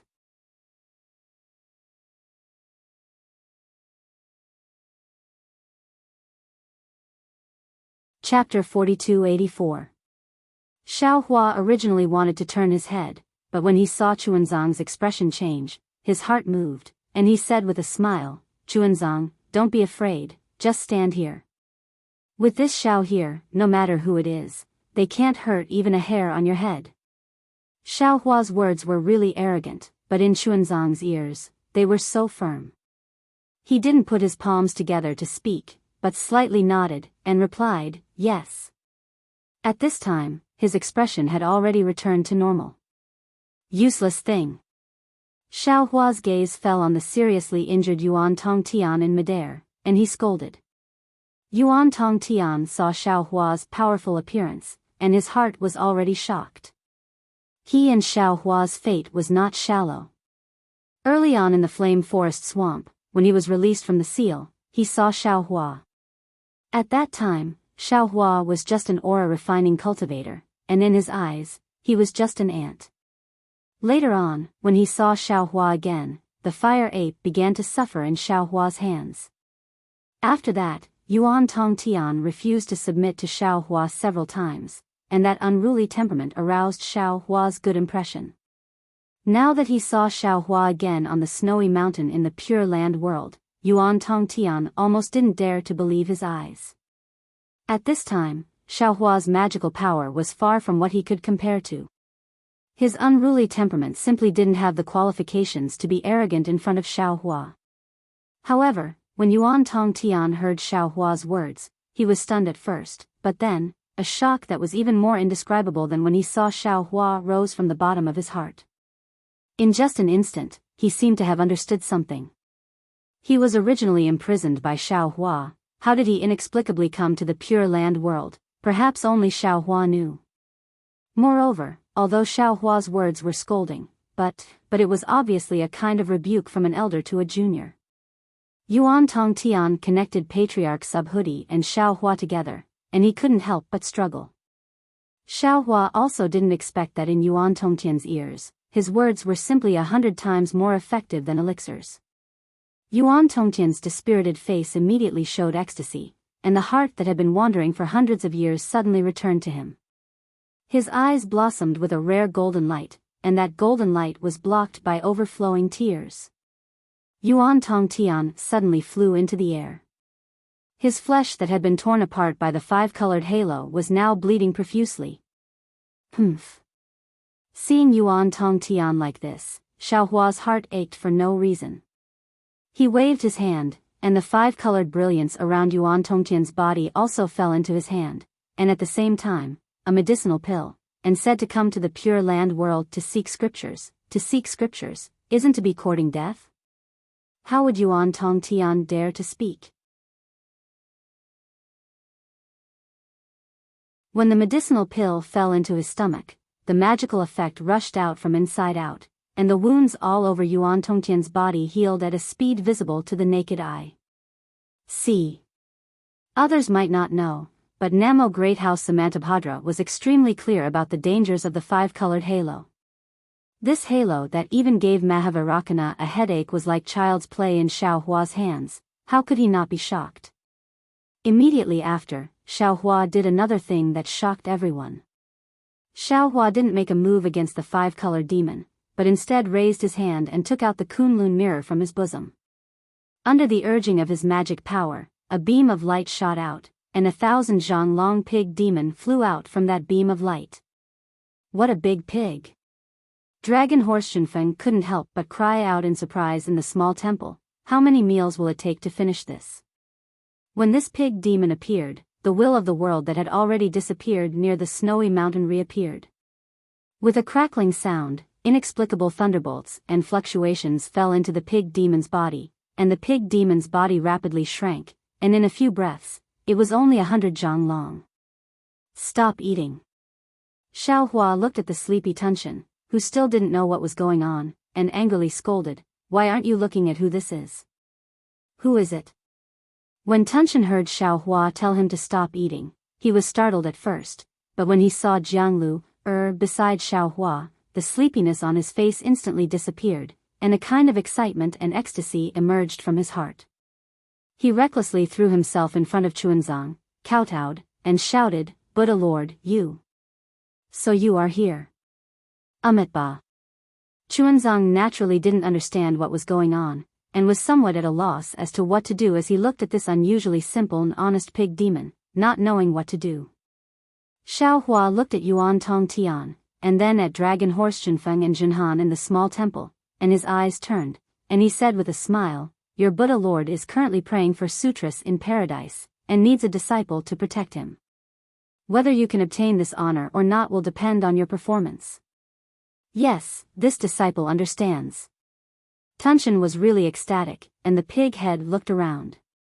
When it saw the five-colored shell, it immediately understood something and roared loudly, "What? Are you the one who wants to rob my master? What do you mean by your master? If you can't kill this thing, what face do you have to call yourself his disciple?" Xiaohua said with a sneer. "Do you still need me to take action for this little thing?" Tunshin didn't care at all, and raised his hand to take out the nine-toothed rake. The rake emitted a bright light. Woo! The nine-toothed rake flew across the sky, tearing the void, and hit the shell with a boom. Unfortunately, where the light landed, the five-colored halo brought out several strange patterns, and actually blocked the nine-toothed rake. Damn it! Tunshin couldn't keep his face, and waved the nine-toothed rake again. If this old man imprisons this monster again, it will be said that the strong are bullying the weak. Xiaohua laughed and removed the imprisonment. The five-colored monster loosened its body, and hurriedly urged its divine ability to fight against Tunshin. "You don't need to think about escaping." Xiaohua saw that the five-colored monster wanted to fight while retreating, and immediately said with a smile, "You can't escape from this old man's hands. This old man also won't attack you. If you can win against these juniors, you only need to tell me how you know this old man, and this old man will let you go." Good. Junior heard that Taoist Master Zhao's words carry enormous weight. "I hope you all remember what you said now." The five-colored monster's body was a shellfish, and when it fanned its two hard shells, the five-colored halo danced in the surrounding 100 miles. Seeing that the halo couldn't fly more than half a foot, the five-colored monster knew that it couldn't escape, and hurriedly dealt with tension while answering. Boom! In the instant that he was distracted, the nine-toothed rake smashed into one of his shells, causing the five-colored light to become chaotic, which was a rare sight. Seeing that the nine-toothed rake was only able to cause the five-colored shell to shake, the heaven-devouring beast let out an angry roar. Although the roar was like a pig's snort, the strands of lightning mixed with the wind soared into the sky and landed on the five-colored shell with a rumble, dispersing the five-colored light and revealing the demon's shell. Humph! Xiao Hua coldly snorted. If he didn't say anything, how could he personally attack? Xiao Hua could not help but frown as he watched the heaven-devouring beast and the five-colored demon race fight for a while. The heaven-devouring beast's strength was comparable to the borderline 9th-grade essence force on the elemental desolate continent. However, in the elemental paradise, due to the laws of heaven and earth, his divine abilities were greatly restricted. Currently, his essence force was merely at the upper 8th grade. Even though this five-colored demon race's strength was only at the lower stages of the 8th grade of essence force, its shell was very sturdy and the five-colored halo was very mystical. Under such circumstances, the sky-devouring demon race seemed to be on par with the five-colored demon race. Even if a winner could be determined, it would be a long time later. Xiao Hua's strange teleportation to the snowy mountain had already shocked the Thunder Temple. Moreover, Nanwa Maitreya Buddha still wanted to achieve enlightenment. Xiao Hua didn't want to attract the attention of Mahavairakana, so he glanced at Yuan Tongtian, who had already opened his eyes, and said coldly, "How are your injuries?" "If Jinren Xiao knows, I won't die." Yuan Tongtian almost called out the word, "master," but seeing Xiao Hua's appearance, he didn't dare to be too sure. Of course, Patriarch Bodhi said clearly that he shouldn't call him master in the future, so Yuan Tongtian hurriedly changed the way he addressed Xiao Hua. "That's good."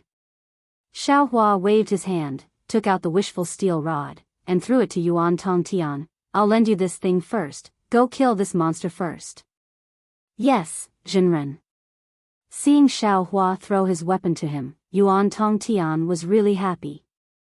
After receiving it, he shouted, "Junior will not shame Jinren."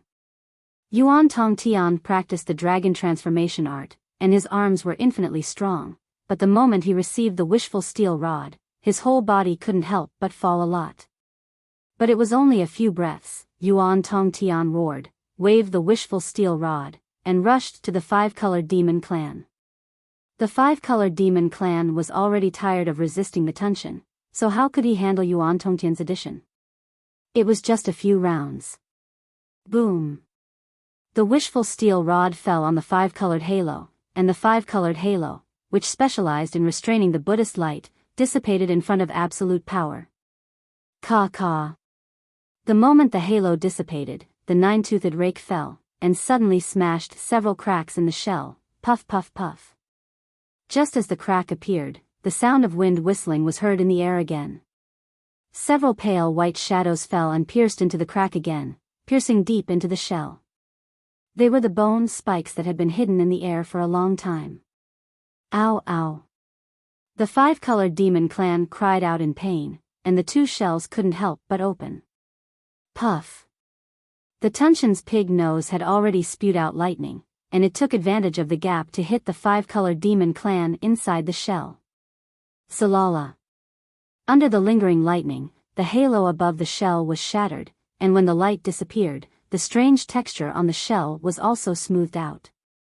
Demon, looking for a beating. Yuan Tongtian was excited, and the wishful steel rod in his hand fell on the demon clan's shell.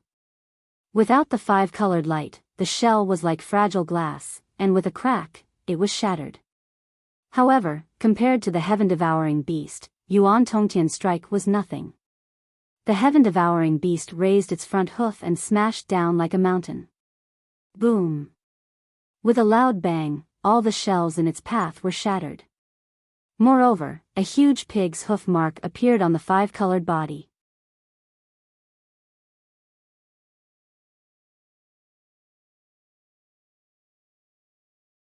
Chapter 4285. Damn it, this is probably the most powerful pig I've ever seen. Jinfeng couldn't help but send a voice transmission to Jinhan. Unfortunately, Jinhan turned a deaf ear to Jinfeng's words, as if she was thinking about something else. If you dare to touch me, my ancestor will definitely not let you off. The five-colored shellfish lost its support and could only shout loudly, trying to struggle. Taoist Master Shao. Samantabhadra hurriedly sent a voice transmission. This monster is right, its ancestor is indeed very difficult to deal with. Even Mahavarakana doesn't want to cause too much trouble. Taoist Master doesn't need to be too difficult. Xiaohua thought for a moment, then raised his hand and pointed. His right index finger was like a bolt of lightning, instantly landing on the shellfish monster's body. Not good. The monster was shocked, but he only had a thought before Xiaohua's index finger landed on his body like the annihilation of heaven and earth. All the surrounding light and shadow were covered by this index finger. Damn it. How could the monster not know what Xiaohua wanted to do? Just as he felt the whole world sink into darkness, he cursed inwardly. The five-colored halo immediately became chaotic, and a powerful destructive wave was born from the monster's body. Humph. Xiaohua coldly snorted, then raised his hand and grabbed. The five-colored halo instantly became still, and his finger still landed on the monster's body paper. However, it was only for a moment, and the five-colored halo became chaotic again, and the wave was still rushing out. Oh. Xiaohua was slightly stunned, and the corner of his mouth revealed disdain as he said, "Since you want to die? Then I'll fulfill your wish. Kill." Xiaohua ordered without hesitation, then raised his hand and grabbed. The chaotic five-colored halo fell into the air. Xiaohua took out the sword gourd and withdrew the five-colored halo. On the other side, devouring heaven's nine-toothed rake had already hit the monster's body. Pooh! With a sound, 9 extremely deep holes appeared on the shellfish's body. Namo Maitreya Buddha. Chunzong couldn't help but chant when he saw Tunshin kill the five-colored demon. Excellent, excellent. In fact, Yuan Tongtian's wishful staff was not much slower than the devouring sky beast. However, before the wishful staff fell, Yuan Tongtian hesitated for a moment. It was in this moment that the devouring sky beast killed the five-colored demon race. Yuan Tongtian stole a glance at Xiaohua, fearing that Xiaohua would scold him. However, at that moment, Xiaohua's brows were tightly furrowed. Evidently, he was still furious and did not pay attention to Yuan Tongtian. Sage. Yuan Tongtian couldn't help but ask, "Is that demon?" "You don't have to ask." Xiaohua mercilessly interrupted Yuan Tongtian's question. He raised his hand and put away the monster's five-colored shell. He then pointed at the sword gourd that he didn't put away. A fist-sized five-colored light flew out. This five-colored light wasn't from the monster just now. Xiaohua had obtained it from the Eldritch continent. This light fell in front of Yuan Tongtian. Xiaohua said, "This old man is fated to meet you. This thing is for you." Yuan Tongtian's heart warmed, but he didn't accept the five-colored light. Instead, he bowed and said, "This junior has a small request. I don't know if I should say it or not." "Say it." Xiaohua was in a bad mood. He glanced at Yuan Tongtian and said casually, "Senior, although the magic wand in this junior's hand was given to me by my master, it is no longer of great use. This junior is reluctant to throw it away. If someone takes pity on this junior, can this magic wand be given to me?" Yuan Tongtian carefully raised the wishful staff above his head and asked respectfully. Xiaohua was stunned. He didn't expect Yuan Tongtian to have such a request. However, looking at the wishful staff in Yuan Tongtian's hand, Xiaohua was a little embarrassed. At this time, the wishful staff was no longer suitable for Xiaohua to use. Xiaohua had obtained the refining method of the 5 elements wishful heavenly staff and 3 of the 5 elements magnetism. As for the whereabouts of the other 2, Xiaohua already had an idea. As long as he found the opportunity, it was possible to refine the real 5 elements wishful heavenly staff. There was no problem in giving the wishful staff to Yuan Tongtian. Of course, among Xiaohua's direct disciples, Yuanya was also suitable to use the wishful staff. However, Yuanya already had the bone dragon devil spear, so there was no need to give the wishful staff to him. However, at this time, Yuan Tongtian was protecting Chuanzang. The sutra seeking bliss was a product of the compromise between the Buddhist sect and the Confucian cultivators. Although Yuan Tongtian had already intervened in the sutra seeking bliss, Xiaohua could be regarded as the 4th force in the sutra seeking bliss in addition to the Confucian cultivators, the Buddhist sect and the demon race. However, Xiaohua had no interest in sharing any benefits from the sutra seeking bliss. He told Yuan Tongtian to protect Jiang Luer only to protect Jiang Luer's safety.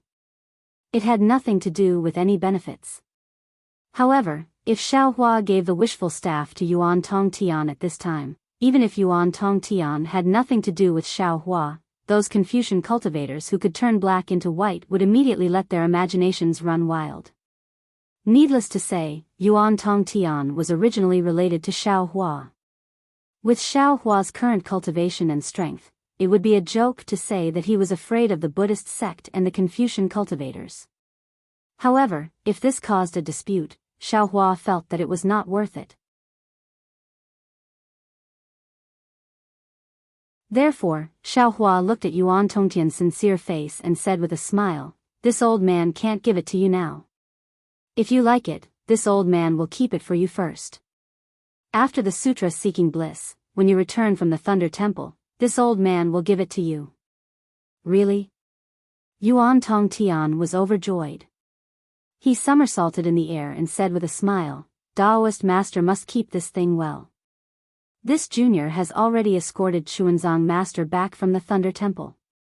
Now that we have passed by the Great Snow Mountain, we will soon return to the hidden immortal continent." What? Xiaohua suddenly woke up and hurriedly asked, "You have already been to the Thunder Temple since the Longevity Town? You have already returned with the Mahayana Buddhist Sutra?" Yuan Tongtian's eyes turned rapidly. Thinking of the vision just now, he understood Xiaohua's thoughts and hurriedly replied respectfully, "Let Taoist master know. If we count from the time Chuanzang master left the Longevity Town, it has already been 218 years. Taoist master must have gone to other places, so you don't know about this matter." Hearing that it was only 218 years, Xiaohua let out a long sigh of relief and thought to himself, "That's good. Only 200 years. Oh, if we count it this way, this Xiao has been in the ruins for 100 years, and in the great desolate continent for another 100 years. The two added together is similar to the time of the 3 continents. In the heavenly prison. Just treat it as a moment of seclusion." Then, Xiaohua nodded at Yuan Tongtian and said, "That's right, this old man has some matters to attend to. I just returned from another place and happened to encounter this matter. This old man will temporarily keep it for you. After you escort Chuanzang back to the Longevity Town and complete the sutra seeking bliss, feel free to come find me." With that, Xiaohua waved his sleeve and kept the wishful staff. Taoist master. If it was any other time, Yuan Tongtian would naturally not ask, but at this time, he was worried about his gains and losses, so he hurriedly asked, "When the time comes, where can this junior find senior?" "Do you still need to ask?" Xiaohua rolled his eyes in annoyance, no longer paying attention to Yuan Tongtian, and looked at the sky-devouring beast. Seeing that Xiaohua ignored him, Yuan Tongtian became depressed again, but after a while, he laughed involuntarily. At this time, Xiaohua's strength was already at the 9th level of essence force, and he was already the focus of attention in the 3 continents. Where he was there still a need to ask? Was there still a need for Xiaohua to tell him personally? Yuan Tongtian could not help but laugh. While Yuan Tongtian was rejoicing, Xiaohua said to the sky-devouring beast, "That's right. Jie, you just arrived in the 3 continents and already made a great contribution in front of the Maitreya Buddha. Now that the sutra seeking bliss is not over yet, if you still want to protect the Maitreya Buddha's physical body in this life, now is the best opportunity. The sky-devouring beast had been anxiously waiting at the side, looking at Chunzang several times. He had only seen Chunzang's appearance in the shrine in the void continent. Now that Chunzang was standing in front of him, how could he not be excited? Hearing Xiao Hua's words, the sky-devouring beast hurriedly flew to Chunzang, kowtowed to the clouds, and said respectfully, "Master, please accept a bow from this disciple. This disciple is willing to escort Master to the sutra-seeking bliss." Ah! Chunzang could not take it anymore. The change was too sudden, and he really did not know how to deal with it. He looked at the sky-devouring beast in astonishment, then looked at Xiao Hua, and finally his gaze landed on Samantabhadra Bodhisattva. Samantabhadra Bodhisattva also smiled bitterly. The sky-devouring beast was an expert whose strength surpassed his. How could he decide whether the sky-devouring beast stayed or left? Furthermore, he did not know the origin of the sky-devouring beast, but he clearly saw the fluctuations of the laws of heaven and earth falling on the sky-devouring beast's body. In other words, the sky-devouring beast's true strength might not be at the upper stage of the 8th level of essence force. Such an expert actually wanted to become Chunzang's disciple and escort him back to the hidden immortal continent. How could Chunzang encounter any more calamities? The future arrangements of the Confucian cultivators and the Buddhist sect would be messed up. Such a big matter, how could he make the decision? Not only did Samantabhadra Bodhisattva not know whether to laugh or cry, but even Dragon Horse Jinfeng and Jinhan looked at each other. If the sky-devouring beast was not too strong, Dragon Vane Jinfeng would have jumped out and scolded the sky-devouring beast. "I've seen people picking peaches, but I've never seen such a brazen way of picking peaches." Samantabhadra Bodhisattva wanted Chunzang to reject the sky-devouring beast, but looking at the sky-devouring beast and Xiao Hua, he could not afford to offend either of them. However, a bodhisattva was a bodhisattva. He thought quickly and calmly bowed to Buddha Bodhi beside him and said, "Namantabhadra Buddha, please make a decision on this matter." Samantabhadra Bodhisattva of Namo Maitreya could shirk responsibility, so could Buddha Bodhi. He smiled and said, "Namo Maitreya Buddha, I am not the Buddha Lord yet. How about we talk about this after I settle the karma between me and Chuanzang?" Namantabhadra Buddha. Samantabhadra Bodhisattva was somewhat puzzled, but he still respectfully said, "This disciple will listen to the Buddha Lord's arrangement." Buddha Bodhi looked at Chunzang, who was standing beside Xiao Hua in the distance. With a benevolent expression, he walked step by step towards Chunzang. With each step, an 8th-grade lotus throne would appear under his feet. With each step, the void would emit the mournful cries of 10,000 Buddhas. With each step, a sweet rain would fall from the sky. This sweet rain was like the weeping of heaven and earth. It also seemed that the Buddha was moved by Buddha Bodhi's sacrifice.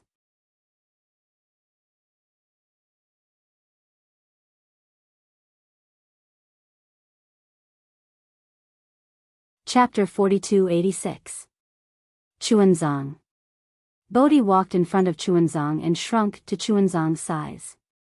His eyes were apologetic as he said, "This poor monk coincidentally took away your fortune, now I will return it all to you." Before Bodhi could finish his words, the sky was filled with heavenly flowers. Countless Buddhist lotuses bloomed halfway up the snowy mountain. The entire world was shaking. A heavenly voice echoed in the sky, "Goodness, sorrow." Following this voice, Bodhi and Chuanzang's bodies emitted incomparably dazzling Buddhist light, Namo Amitabha. Bodhi chanted the name of Buddha and raised his hand. A fist-sized lotus formed from Buddha light emerged from his finger and slowly landed between Chuanzang's eyebrows. Boom! A golden light visible to the naked eye rushed out from the top of Chunzang's head and turned into a Buddhist lotus that was several acres in size. This Buddhist lotus seemed to be at the 9th rank, but it also seemed to have surpassed the 9th rank. However, in just a short moment, all of its appearances more or less disappeared and then retracted into Chunzang's head. At this time, Chun Zhang's eyes were pure. He had completely understood all of the karma. His gaze was like lightning as it fell on Buddha Bodhi's golden body that was slowly collapsing and turning into golden liquid.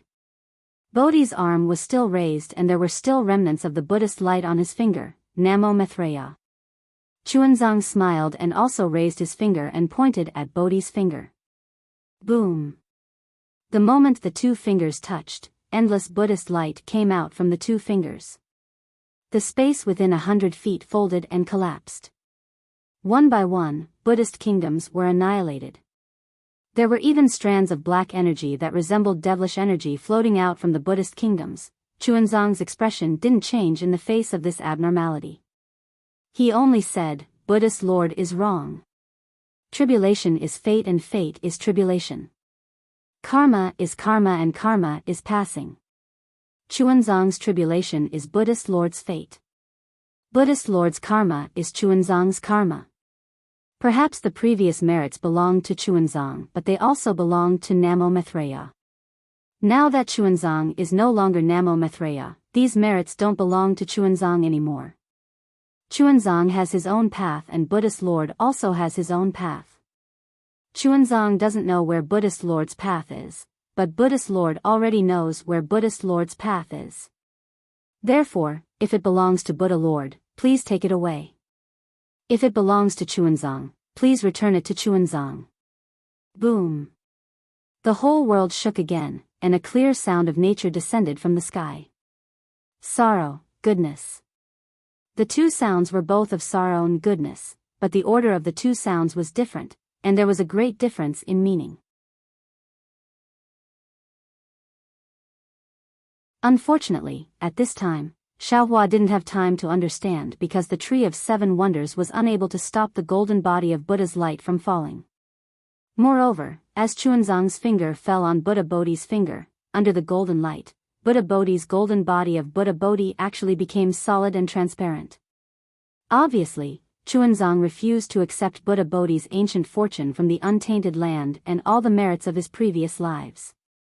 He refused to accept the Buddha's fruit of Namo Maitreya. Xiaohua couldn't help but be anxious and shouted, "What are you doing? This originally belonged to you." The words, called to Chuanzang's heart. Chuanzang smiled, but the flying snow in the sky turned into mysterious heavenly flowers. He said, "I don't need any Buddha's fruit, worship, or merits. What I want to do is to pass this Buddhist scripture, whether it's a Mahayana Buddhist scripture or a small success Buddhist scripture, into everyone's heart." But Xiaohua was extremely puzzled and said, "There's no contradiction between passing the Buddhist scripture and attaining the fruit. If you attain the fruit of Namo Maitreya, wouldn't it be more convenient for you to pass the Buddhist scripture? I was Namo Maitreya in my previous life. No one knows this better than I." Chuanzang didn't explain and said, "I have already made up my mind. Reverend, you don't need to say any more. I was Namo Maitreya in my previous life. No one knows this better than I."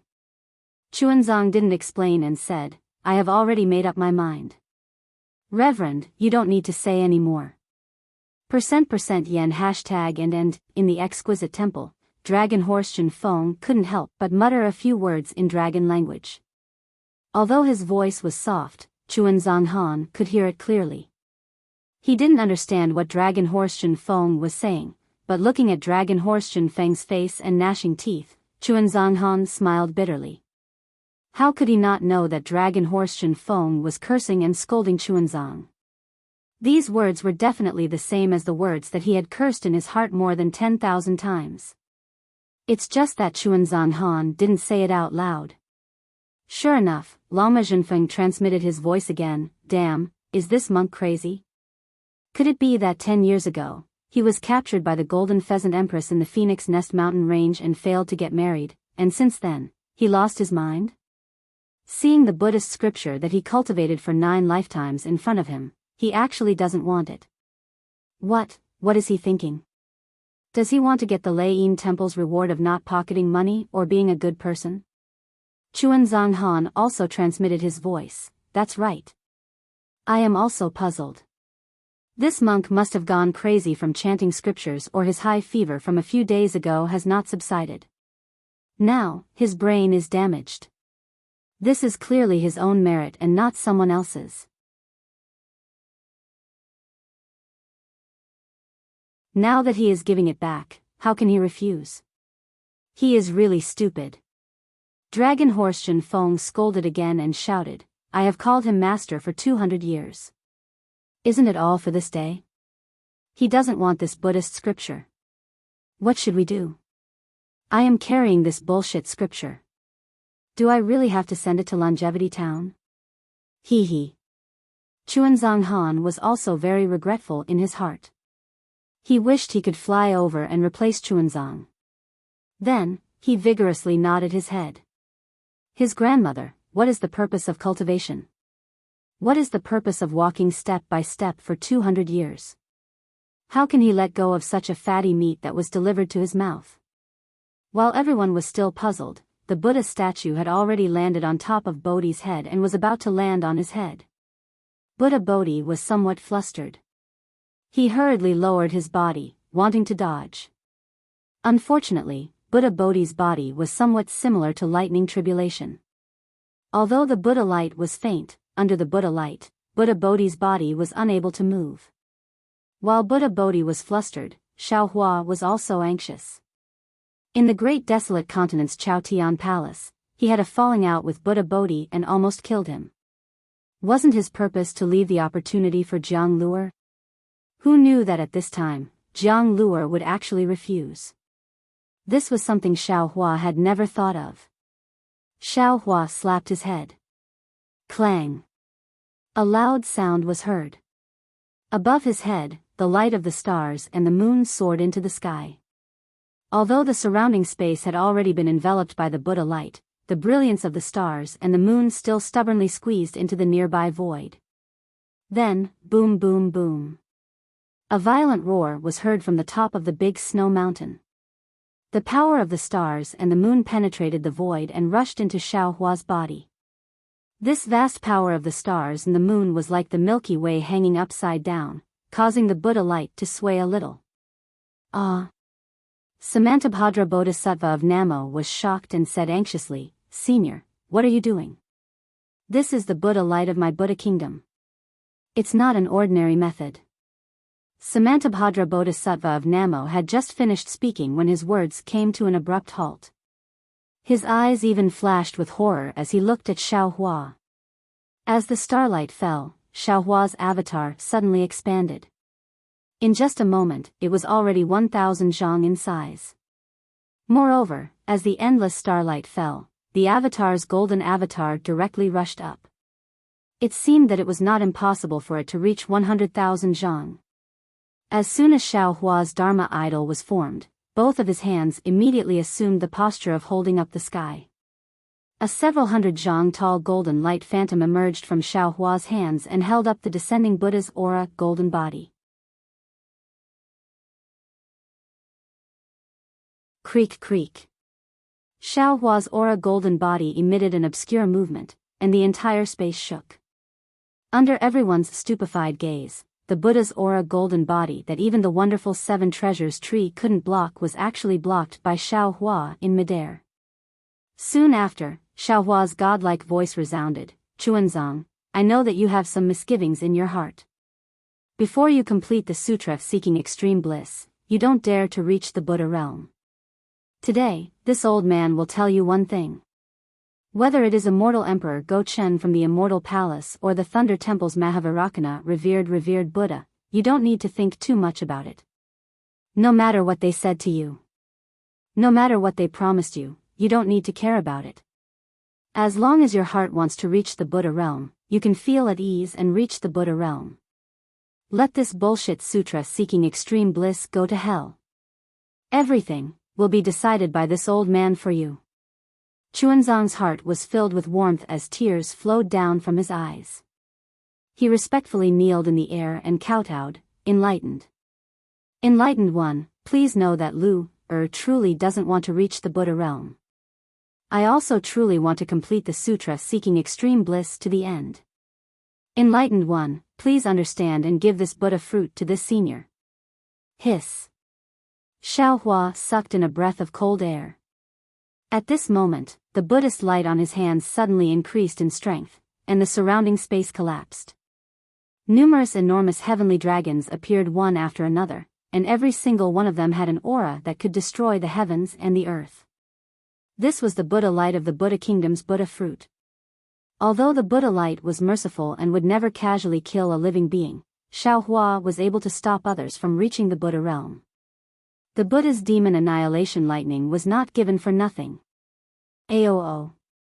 10,000 dragons roared as they pounced towards Xiaohua.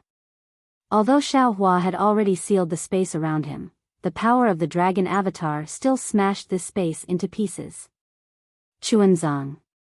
Xiaohua's voice was hoarse as he shouted, "This old man will ask you one last time. Have you made your decision?" Hugh. Seeing Xiaohua's martial prowess, Chuanzang's eyes lit up. However, he still took in a long breath and said word by word, "Yes, Enlightened One, this junior has already made his decision. Enlightened One, please withdraw your divine ability, don't regret it in the future." Xiaohua clenched his teeth. He still didn't dare to relax and asked again. Chuanzang's tears gushed out again as he said, "This junior has no regrets." You're tuning into the Romantic Tales YouTube channel. Don't forget to subscribe and join us on this journey to catch the most captivating stories.